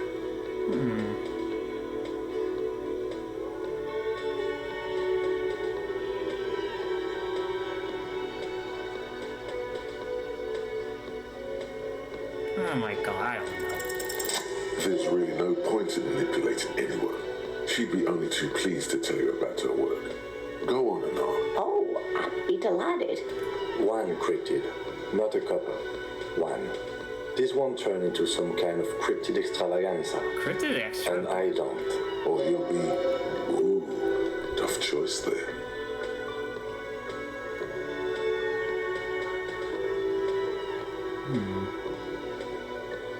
I don't know, what's those The gnome of Jeroma. Gnome of Jeroma? Oh, yes. None of its victims survived. Grieving relatives never even found their bodies because the gnome's venom dissolved organic tissue. It was reportedly a small creature with webbed fingers and a protruding forehead and a gangly little thing. A couple of campers found it when it was already dying. They heard an odd wailing in the woods and followed the sound. They were scared and wrapped it in tarpaulin. It still took the gnome of Jeroma an entire day to die. If the body of the creature was found, why aren't there detailed illustrations of it in science textbooks, confirming the existence of these very little species? Because they don't want you to know. Oh. Alas, the first scientist who got his hands on the creature's corpse put it in a jar of formaldehyde, thinking that would detoxify the gnome's venom. Instead, all the venom leaked out of the creature's teeth and into the surrounding liquid, dissolving the creature itself. A poetic end, perhaps, but a real loss for science. Yeah. Alas, always alas, and then it was gone. Isn't that overly convenient? That was a perfectly good explanation. Sure, a perfectly good explanation. It dissolved in its own venom. No, it's the cryptid. The cryptid? Oh, yes. Okay. The eight-eyed teratorn, the largest flying avian ever discovered, with a wingspan of 11.5 meters. It was thought to have gone extinct 3,000... Mutation. All of evolution is a mutation. Until it was sighted by renowned Gotvaldian explorer and naturalist Uwe Plattenkalk in 21. This renown seems a bit dubious. Your own catalogue comes up completely empty. But, of course, you are not all-knowing. It happened on a botanical expedition into the vast and unexplored Oamrau Canyon in southeast Ilmara. Dr. Plattenkalk got separated from his group during a sandstorm. Okay, Amaro. The world's largest canyon system, sweetie. It's a barren waste east of the Erg Desert. An ancient riverbed completely dried up. Alone in the blasted desert heat, the doctor wandered eastward, where man hasn't stepped foot in over 1,000 years. Since the fall of Pericarnassus, he was lost, without any navigation equipment and desperately low on water. After a day or two, he noticed a bird high in the noon sky. A great black bird. It seemed every now and then the bird would dive down to feed on an animal carcass somewhere on the horizon. But by the time, yes, or rather, hunting, a bird that big has a lot of blood in it, and he was dying of thirst. For many days, Dr. Plattenkalk followed the Tetatorn until they reached a great canyon wall where the bird finally landed to rest. The professor climbed up there with a rock in his hand. He found the bird sleeping with its head tucked under its wing, a great black pile of feathers on the perch. So he approached, slowly squeezing the rock. Then the Tetatorn suddenly looked at him. He could see it had 8 eyes, 4 on either side of its skull, like a spider. And the man couldn't move. He was paralyzed, frozen into place with the rock in his hand. Whatever he did, he could not get closer to the bird. Why? The bird was controlling his mind. It kept him from approaching. He could step back, but every time he stepped forward, paralysis. Uva spent 3 days trying until the bird flew away. Hold on, how you survived to tell a story? The 8-eyed Tetatorn was indifferent to him as long as he didn't get closer than 2 steps. It even let him feed on some carcasses up there and the 2 unfertilized eggs it left behind. An 8-eyed mind control. Guess way, sweetie.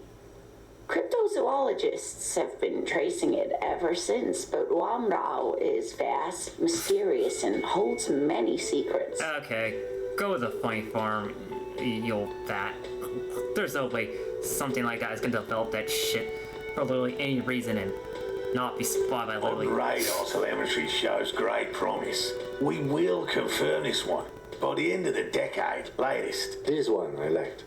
Not only does it have 8 eyes and is a living fossil and the largest bird ever to live, it also does mind control. He's sincere. He likes the audacity of it.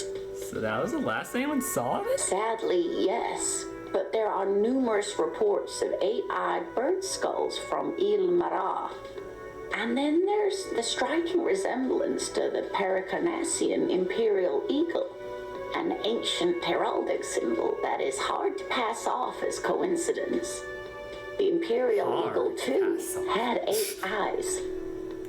Not really. It's just stylization. The way they drew eyes. It's not a zoological drawing. Very, very hard. This one's very famous. What? Everyone knows it. What the fuck? People will be looking at that tie on you and thinking that man is into cryptids. So, what else do you want to know? What's the biggest cryptid? Hey, you promised you'd only ask about one cryptid. The lieutenant poured something in it. Ah, fuck it. Well, the biggest cryptid is, of course, the horrible giant of Kok. The giant lives in the most arid parts of the vast Kokonur Desert in South Samara, casting a strange light across the barren wastes. A mirage or a psychogenous luminance.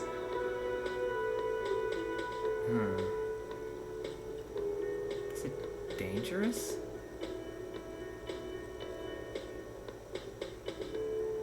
I don't know. Just how big is it? No one knows for sure. It is like an awful mountain appearing from below the horizon and expanding to cover almost a third of your field of vision. The towering luminosity of Kokonur is a bad omen in local folklore. Some say it's a fata morgana, others, fate unimaginable. Who here? No animal can be that large. That's what makes it so peculiar. A species surviving at the very limits of scientific law.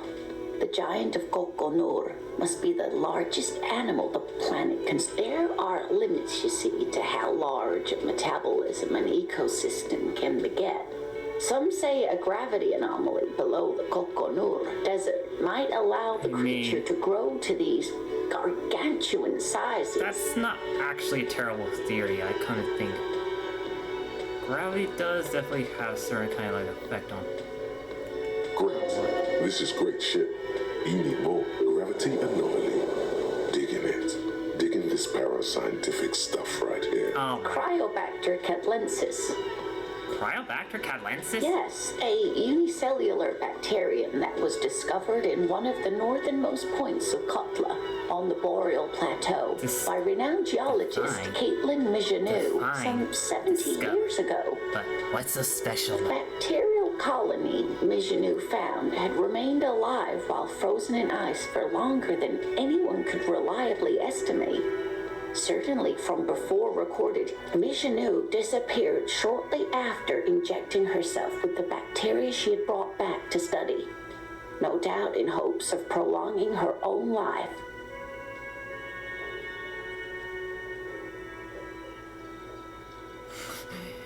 She was prepared for the end times. She wanted to witness record the twilight.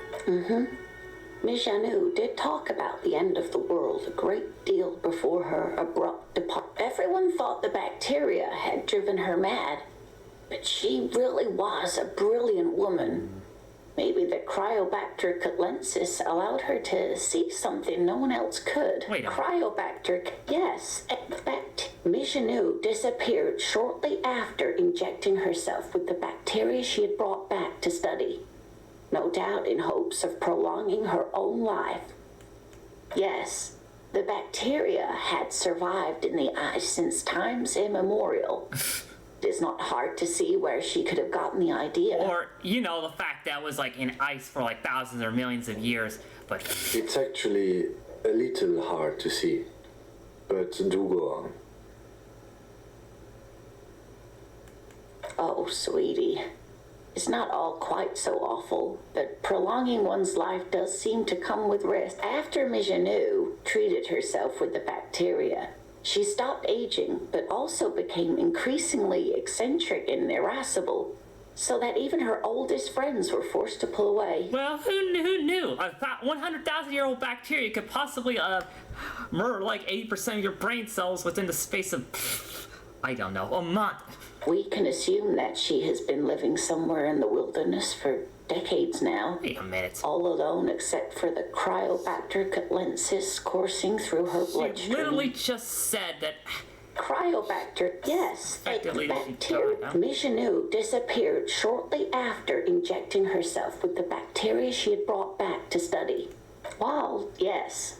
Impossible? No. Although, everything has a price, sweetie. After Mijanou, we can assume that she has been... What an interesting question.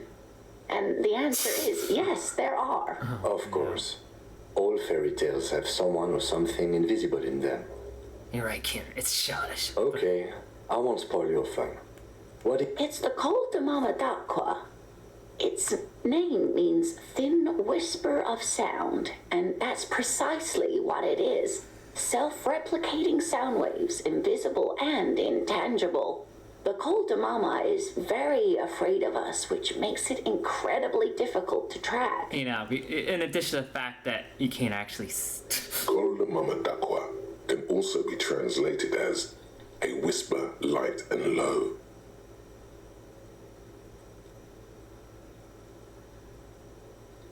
A whisper, light and low. Yes, that's another translation. They are both quite lovely, aren't they? Although the low part is a little ironic. The Col de Mamadakwa makes, or rather is, such a high-pitched sound that other animals, including humans, can't hear it. It could be everywhere, all of the time, and we wouldn't know. Fine, I'll bite. How can an animal be a sound? Many scientists have asked the same question. Some have claimed that it isn't itself a sound, but a tiny corpuscle that emits sound waves. But there's no evidence to support this theory. I don't know. It could be. As I said, it could be everywhere. And we wouldn't know any better. It could be ringing all the day. That is a sad story. A group of university students assisting with the field work in their enthusiasm for the project, and no doubt because they were preoccupied with impressing their professors, nearly drove it to extinction. They tried to communicate with it and had no other means but sound. So they started sending out sound waves at frequencies they... This lady really should be a teacher. She's really good at the explaining things. They cancel each other out. Exactly. Great regret washes over her. After that, the corpuscle appears to have migrated Oh my course. I'm glad you did plenty. It's the evidence that led to when playing back recordings they had made in the foothills of the science. They realized that they had discovered a new species and called it the Coldamamadaqua, after the Paracanassian name for the voice of God, which is said to be very I wouldn't be skipping through this normally, but this is such BS that, like, it's not even... They grew quite obsessed with these little birds. Even though they couldn't see them, they could distinguish among individual birds and even began to name some. Sequester, Time, Joscan. Those are but some of the Mamadaqua they followed individually. Alright. What about what? Guess that's it. Of course, dear. Alright. Now... I think was there a goalie? Oh, okay. No. I thought we... Oh my god. Nothing like... He tries to play it cool, remain professorial, but inside, this man is itching for some news. So we check out traps. Okay. And completely empty? Yeah, there's nothing to trap. No locusts? No phasmid. No locusts? No phasmid. That's not ideal, but... It just means the Insulindian phasmid is even more clever than we thought. Is that really it? Or is it just super... She's engaging in a well-known self-deception called motivated reasoning. You should correct them. Of course, more clever. You're dealing with a subject near and dear to their hearts. It might behove you to tread. Yes, the Phantasmadeia picked off the locust and escaped. This is good news, but we'll have to reconsider the design of the traps, make them more secure. No, maybe we should, like, learn a little bit more about this, like, supposed cryptid before we can make such guesses. I mean, I guess it's not possible, but it would really depend on whether it would be possible for them to escape from these so-called... Another trip to the reeds.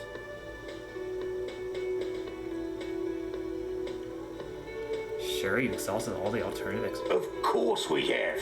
Wait, Morel. He may have a point. We have an obligation to rule out other hypotheses. You're right, dear. It's a fair point. But what other explanation could there be? Pardon me. This is a big deal for us.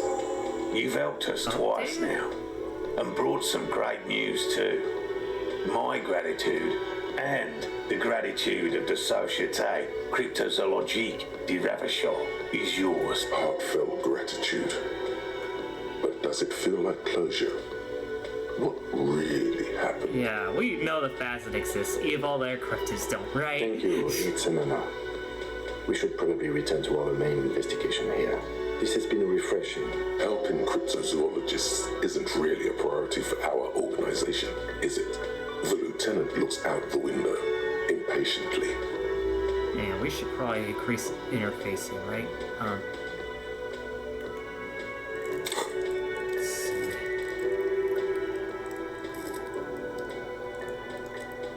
I mean, it's about as good as anything else.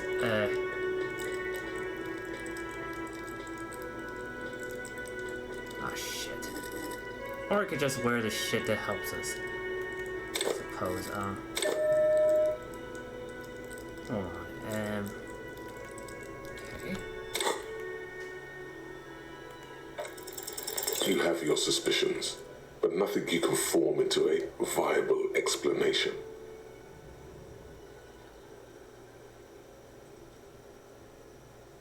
A different... Oh, sweetie. Maybe you should stick to human detective work. Yeah, maybe. That's fine. But we don't have anything else to tell them, though, right? Yes, sir. I don't know. What else is I gonna do? Oh, right. Hi again, Gendarme. Bye-bye, gendarme. Maybe I'll talk to him later, I guess. First, though, I think we're gonna have to, like, call the library.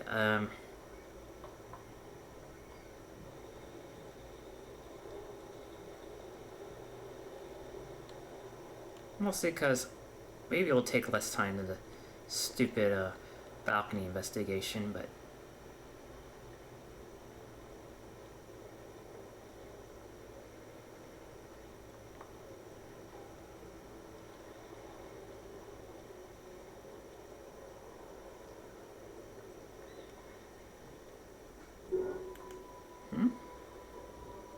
Was that?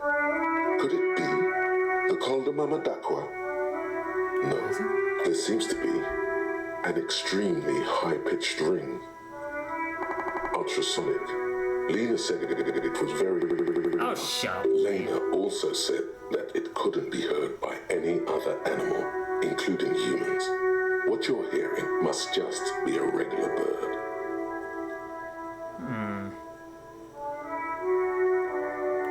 No, I don't... Of course he doesn't. He's deaf. There it is again. You're about to rediscover a long-lost species. It must be very close. Oh no. The sound. It's moved. No. Too late. It's gone. So it does.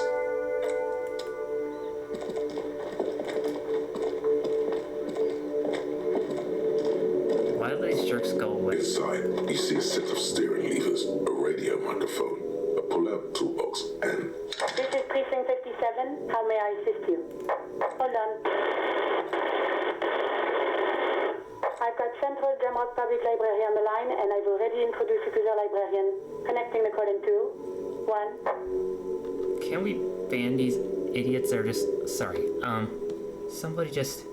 Unless my phone decides to work, which... Oh, hold on. Alright. Continue. He sounds worried, yet ready to assist.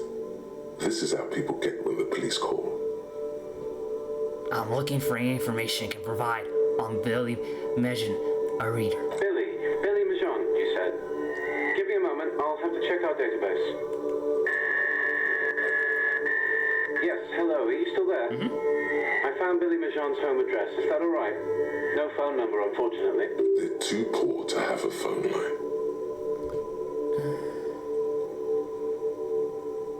Yes, home address is fine. Here we go, sir. Rue de Saint-Ghislain, 33B, apartment number 20. It's in Martinez, I believe. Capeside Apartments, it says. That's all. That's where the smoker on the balcony lives, isn't it? Do you have any other information on Billy Mejan? It says here that they returned their last book just a few days ago, but I wasn't at work that day. Do you know someone who... Marie?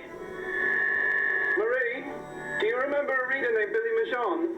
They returned a Tybalt book the other day. Yes, it was my colleague Marie. She said that it was Billy's husband who returned the book. He also asked for this new sci-fi release, Lowe's Radio City 87, but we don't have it yet. Good. You have a name now.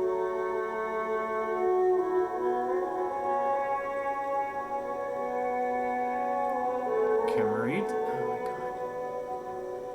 Can Marie describe to me what the husband looked like? Marie!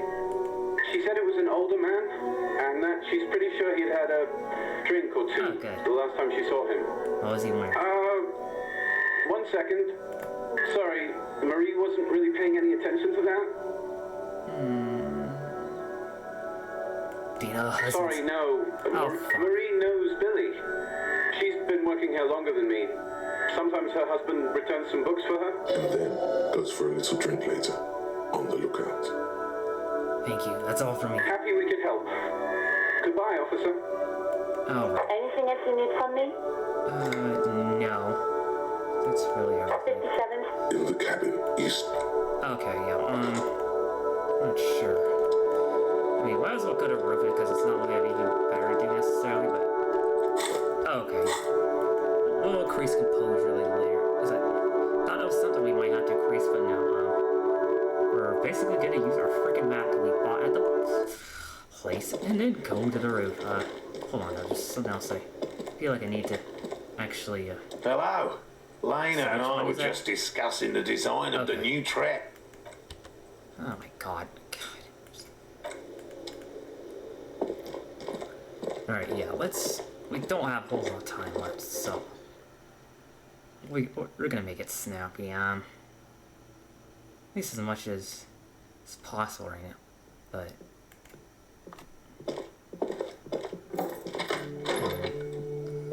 yeah, I mean, we can see there's nothing in there, right? I need to stop doing that. My freaking heel too. It's another reason not to play for too long. Cause you start to get sore, but no, The same two neon-lit shapes, a man and a woman. A ray of backward motion explodes from the man's mouth, through the window to the roof outside, widening into a radius. Alright. A prime. So let's just extrapolate the radius to include all Martinez. According to your map of the district, this shot could have come from a wide angle of locations, starting with the northern edge of the abandoned boardwalk, ending with an islet in the bay. Let's call them B prime. Wait, what? That's towards where the buoy is. Well, we can worry about B that. prime for boardwalk, B double prime for Land's End, and B triple prime for the islet, detective.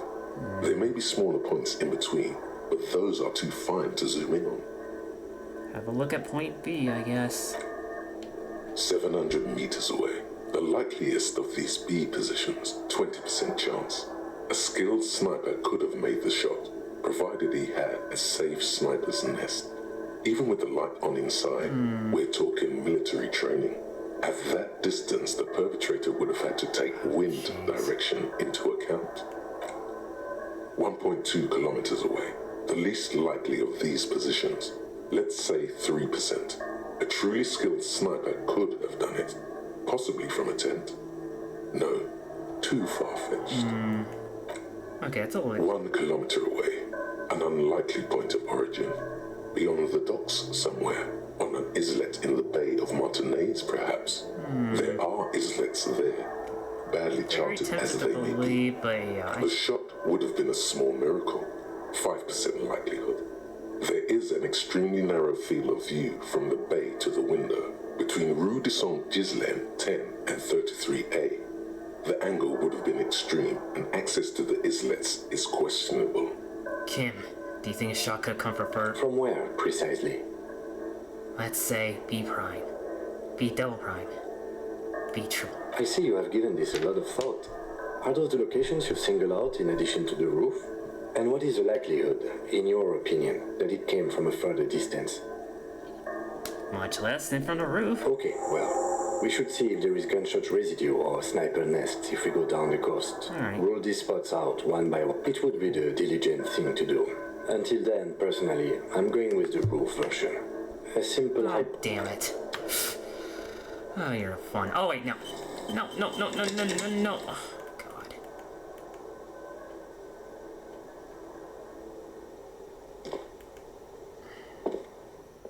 Yeah, I mean, I can't really say anything else to her, right? I think we forgot. Oh, Hello, officer. What brings you up here again? Why do I? I really don't know, sir. I certainly don't feel like I've won. I feel like shit, sir. All the time. She smiles, a bitter little smile. She means it. Let's try out well for you. Clearly, I haven't. We're having this conversation, aren't we? How well could it have gone? I mean... The rain falls on her shoulders, tinting her blonde hair light brown. It smells of industrial pollution and brine. I'm stuck in Martinez just like all of us. I've been up here for... I don't know how long now. I like to call this my rooftop containment facility. What are you contained? For my sins, of course. The long-standing sins of a bad, frivolous person. For destroying my first love. For working for bad people. The list goes on and on. Did I? Why do I still feel suspicion hanging over me then? What I managed was to get him killed. I understand that. The lieutenant, he feels uncomfortable with his conversation. All right. She nods. There is suddenly a strange glint in her eyes. Not malicious, but dangerous. Oh my god, yeah. She could be trouble, but, definitely, something about that just says. Fire Ruby, though, there's plenty of reasons why she could have ran away, right? What's that? Okay, facial hair back up. Nothing on the front page, it's just, whatever, man, I just... Come on. Come on. Guess that means we're headed back to... I don't remember what it even is, but...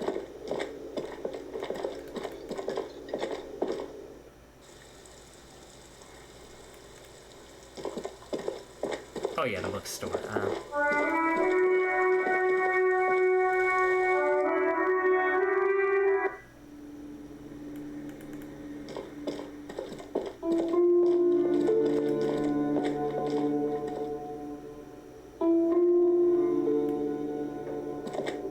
So wait.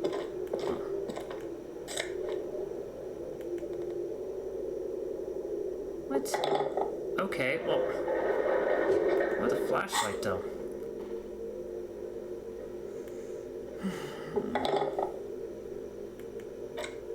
Oh, god damn it. Okay.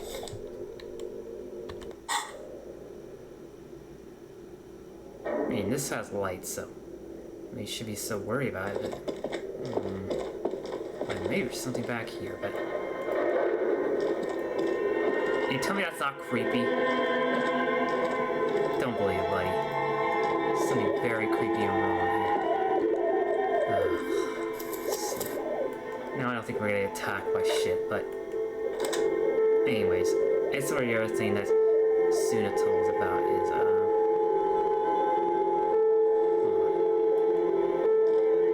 Before we go back to... A large demijohn, full of strange with it. Wild animals stare you in the dark, stuffed and mounted.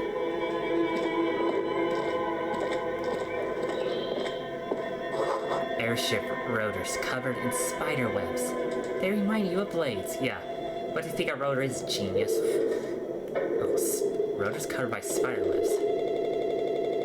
That sounds definitely not morbid at all, right? A naked mannequin torso, a strange yellowish... Wait, there's 3 freaking things here? It's crazy. And no, I'm not gonna say a currency name because it's all bullshit. Blue velvet, soft to the touch, moth bitten.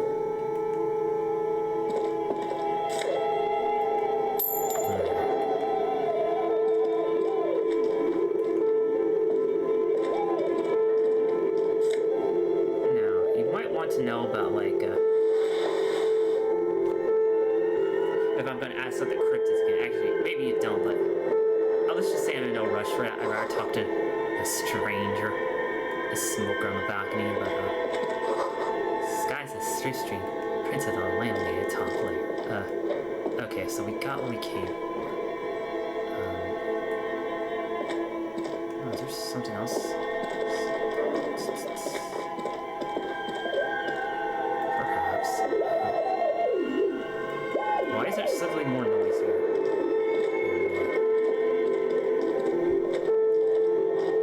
Your flashlight slides over an old green chalkboard covered in scribbles, sketches, and schemes like some ancient cave mural. Or, you know, that one board where that Charlie Kelly was shouting as he pointed. Some of the writing has faded with age, but you can still make out sections here and there. Photos and drawings have been pinned to these lithe, pointy-eared creatures appear to be different types of Welkins. You make out autumnal candle Welkins casting wax-based magic, translucent Welkins with organs shining under their skin, and even ether Welkins hailing from the vast emptiness of sidereal space. Who are all those creatures? Fantasies of a tortured, feverish mind? Probably. You should adopt one of those Welkins as your persona. No longer a mere man, but a Welkin. One of the Welkins, towering among the rest, appears to be different, however. It's Vada Hamira, a high Welkin, his face white and scarred like cracked marble. This is clearly a Welkin supremacist. The note says, all non-Welkin races will be purged. The Haldor, the Twarg, the humans, and even headless men, all of them, purged. Imagine a world filled only with Welkin, Green Welkin, Dread Welkin, and the High Welkin to rule them all. And in the darkness, blind. An inordinate amount of time has gone into drawing these little Welkin creatures. Who are these creatures? Who drew them? Are they real? This looks like concept art for a project. It's not really real. Some people really like building a world, I think, even if it's just for a game. Yeah, they're all orcs, right? Mm-hmm. Political commentary. That one has a great beard, too. The lieutenant nods at the Welkin's facial hair. Just look at those details. So much effort. And for what? The photo collage depicts barren, icy landscapes wrapped in perpetual night. You see permafrost and glacial landforms, dead trees grown in under the snow. Entire oceans have been frozen from shore to shore.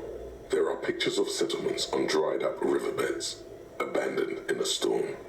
Animal corpses in the dark, carcasses and bone. You see primitive oil rigs built into glaciers, boreal dvorg, yurts under the snow, great mammoth-like beasts of... A pinned postcard reads, the heat death scenario.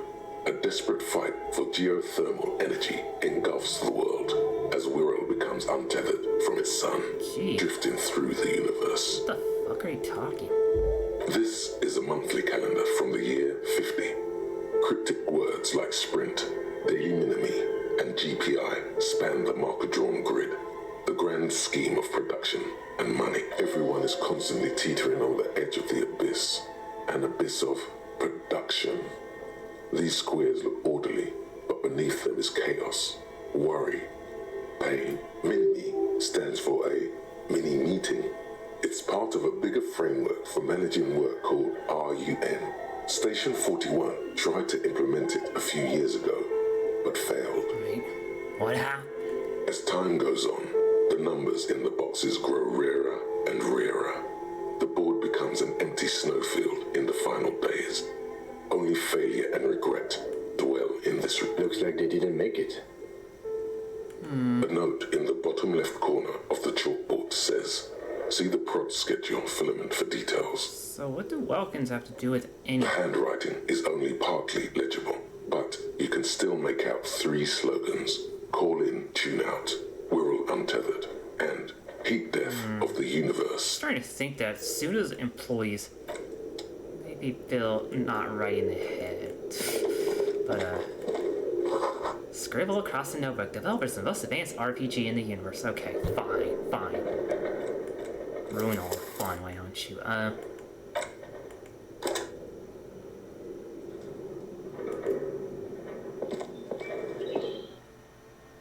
Just see. I think we already got the theme for Suna, but I'm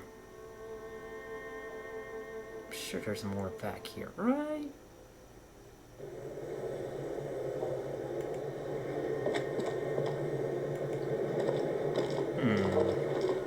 That's definitely not ominous. That's definitely not an ominous looking bear, right?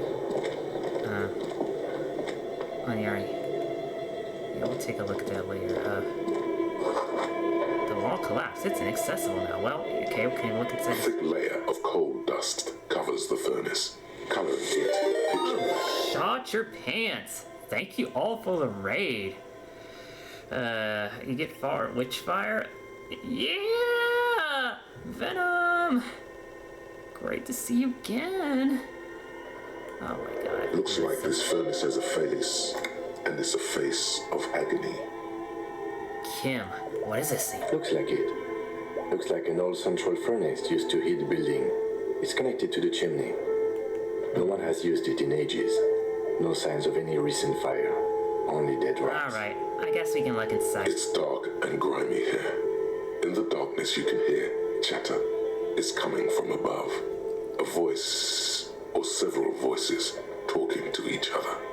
Near the smoke chamber, upstairs. So is this a bookstore or maybe... What are you doing? I'm not sure, Kim. I'm not sure, Kim, but I think I can hear someone talking upstairs. Wait, really? We should investigate, see if someone's upstairs. No, I'm not gonna kick at my foot. What would the point be? Muster all your strength and yell. Oh my god. Your dehydrated, hungover throat can produce little more than a dry I croak. haven't had a drink in a few days. What the fuck's your problem, gang? A lifetime of smoking and drinking will do that to you. The chatter from the chimney continues on as before. You seem to have made no impression on whatever's up there. Oh, fuck. Then again, maybe it's worth actually trying something up there. What the heck is up there? Maybe you should let your voice rest, officer. Try again later. I guess, smear your hands in cold. A lush layer of you feel the spirit of Ramut Karzai, ancient hero of Gra, pulsing through you. All that's left is to cover your face in war paint.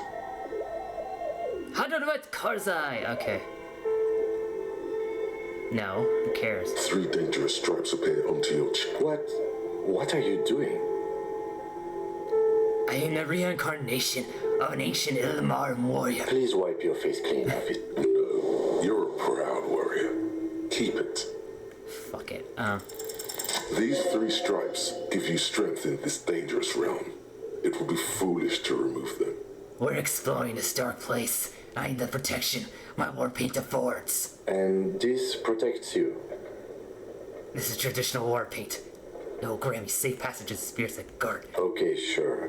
Go ahead. Just pointing out, this is not traditional Seminese war paint. No idea where you got it. Right. Okay, I guess we can retry this stupid test again. Something breaks Oh, loose damn. in you. A mighty bellow echoes throughout the chimney's depths. The chatter of tiny voices above suddenly cease. Then, you've awakened the entity. Hello?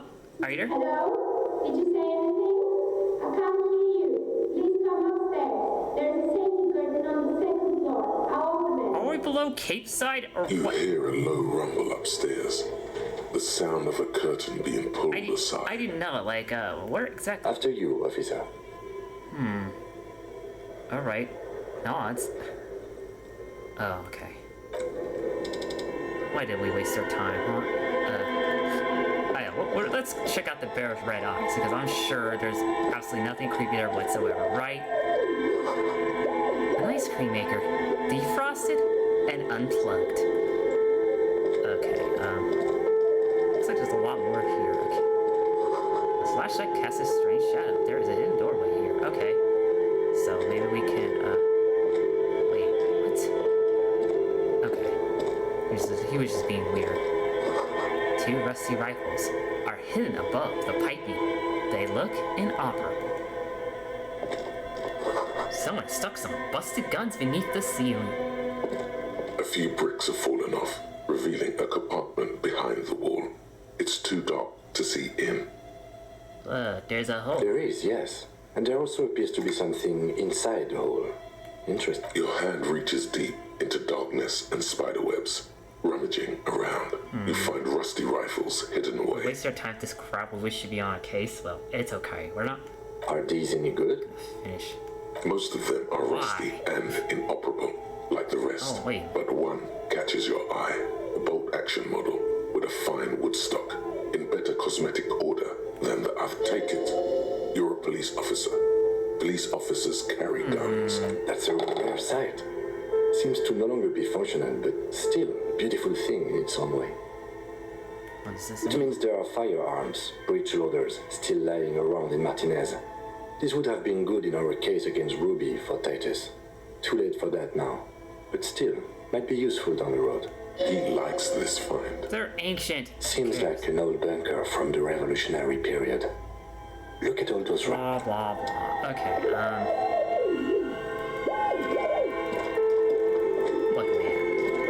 there's interesting world building here, but it might be actually wanting to look at the city. What? We already looked at that. A frozen ice cream maker that's still running. Okay, no more rifles. No more books. Now we are gonna look inside this, freaking evil bear trap. You see a terrifying ice bear with a strange compartment in its belly. The door is covered in frost, and the bear's eyes are glowing red. The bear looks oddly realistic. Is it taxidermy? Of course it is. This must be the giant ice bear fridge that Suna mentioned. Look inside. A gust of freezing cold air rushes to greet you. You hear a low grumble as the bear regulates itself. This is the inside of a refrigerator. The lieutenant takes a peek inside. His hand has found the holster of his gun. Relax, Kim. Of course, just a giant ice bear-shaped fridge. Come on, he's like everybody else. He claims he's a big skeptic and everything, but come on. Red eyes are a sign of evil literally everywhere, and he knows it too. Let's take a look inside. The shelves are empty. Okay. All you see are crumpled ice cream wrappers with the brand name, Revachol Ice City. A handwritten note has been attached to the door. The fridge is, but where's the filament memory? It's not here. Didn't we already grab that? Whatever, Hey, I can't see the offside copy anymore. Someone must have taken it. What is the... You pocket the note, and the little fridge magnet's keeping it on the door. A friendly cartoon bear smiles back at you from a glossy cellophane wrapper. Of course it looks doesn't. nothing like the fridge. So, what is a giant bear-shaped fridge doing? Good question. It looks like an ice cream fridge. So they try to sell ice cream inside. I know. What an unfortunate marketing. What is even worse, the bear is still costing them money to this day. The fridge buzzes with energy. The electricity bill on this thing must be catastrophic. So who has the fucking money for that? I don't know it. Oh, wait a minute. We should go up the stairs, right? Okay, see, we might talk to these folks that are like doing their thing. And no, I wasn't gonna tell I was police. No need to make it more offensive on me. Although, you know, that might be a good thing in certain cases. Just wait. Oh god. Here we go again. Oh yeah, we already looked at one of those, right? Yeah, actually go back to this old fireplace is covered. The whole thing resembles Cajun mosaic tiles. Very pedantic. Hold on, how do I know what Kedron mosaic tiles are supposed to look like? History classes, students with their textbooks open, studying the roots of our civilization. Those aquarelle blue tiles looked beautiful inside. Radio frequencies, it seemed unclear. It looks like a cardiovascular system split into veins and capillaries. Very advanced. Of course. Perhaps. The anatomy. The web is comprised of radio stations, all lead back to one red heart, titled The Game Master Frequency. A note says, this one can listen in on any station. Oh yeah, the game that we read about on that board. But... Someone very important, the leader of a massive on-air game built by these people, a conductor for the hundreds of story threads that pass through the Game Master's frequency. Whoever decides to call in to all of this is gone, but there's no way. My God, it's as if the less money they had, the more ambitious their project became. This sounds suspiciously like commentary on the development of Disco Elysium, but the schedule. I know Doom when I see it. The company was running out of funding. Nothing. It's just lines on marble. An echo from times. Oh, okay. Shut up, old man. You're cutting out. I actually need to see if there's anything else in this stupid. Wait. Okay, because could have sworn, but no. Unless we get some stuff out of it. What? What the heck? Okay. Possibly, except I'm not seeing their shit, so Another freaking postcard. What's up with all these postcards? Look, man, I could sell at the pawn shop, but... Look, man, I'm supposed to be an art critic, and... Oh, yeah. This is just like a... has to be a way to get into the house, right? Yeah, well, we could look at that note, right? Yeah, sure, but how about we run around this house a little bit? Or maybe we won't, because we really need to fucking go, like, urgently. Let's see.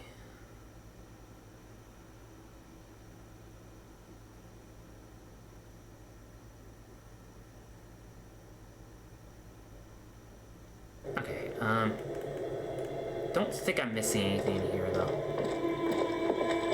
I'll be real.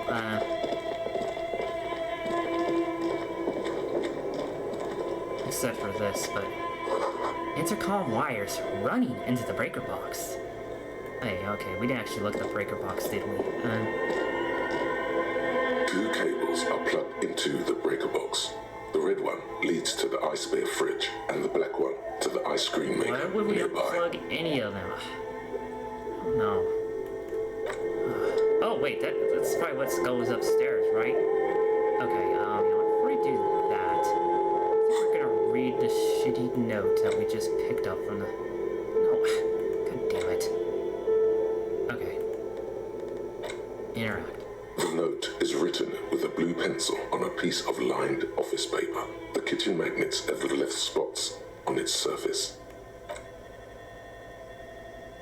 Does it say... This is tangential at best. Someone has scribbled S. I can't believe the offsite copy is still here. The illiterate ginger kid keeps stealing stuff from the studio, so I had to hide it somewhere safe. You'll find the filament memory with the offsite copy in the frozen ice cream maker. Please take it home, ASAP. It's important. I'd do it myself if I lived in a civilized... Sulislav. Wasn't he one of Miss Lucan and Kilda's co-workers? I remember coming across this name when we were reading her personal Oh, log. right, yeah. It belongs inside a radio computer, storing its memory. It's like a tape. Okay. Really? You don't have a single guess? Well, come on, it's obvious.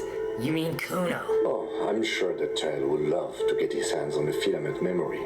Even if he doesn't know what to do with it, he'd probably try to pawn it for speed, based on our encounter. Do you have any idea where the frozen... I don't know.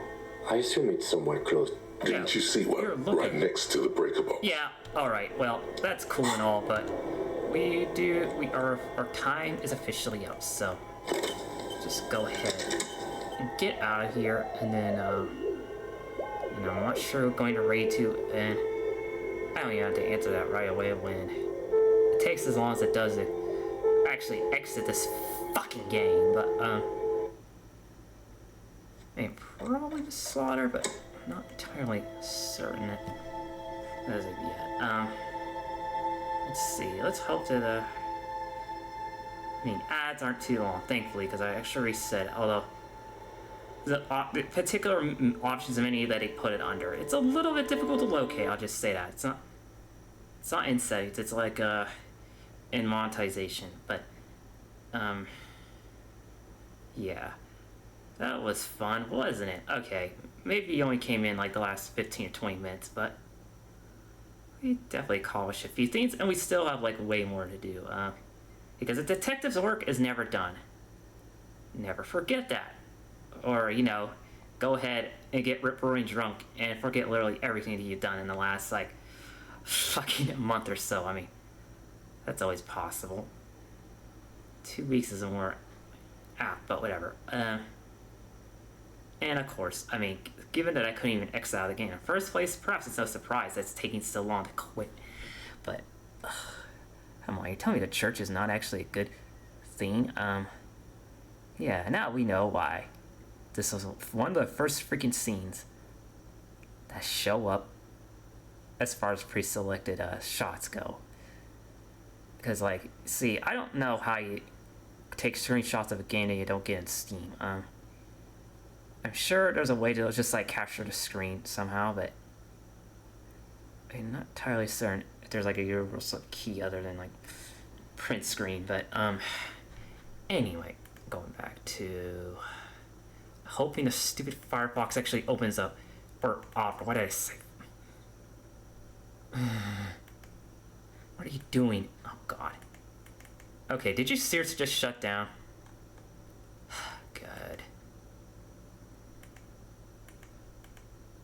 Apparently so. Fuck. Okay. Fine. We still open Firefox and do the same thing. Right? Unless...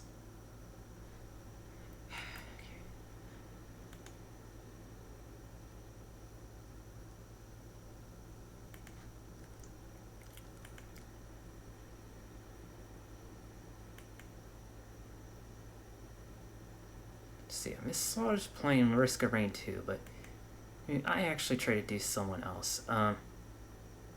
It's all a little bit to paint, or maybe we won't actually do Squat because everybody left. So you know what? Goodbye, farewell, amen. Y'all suck.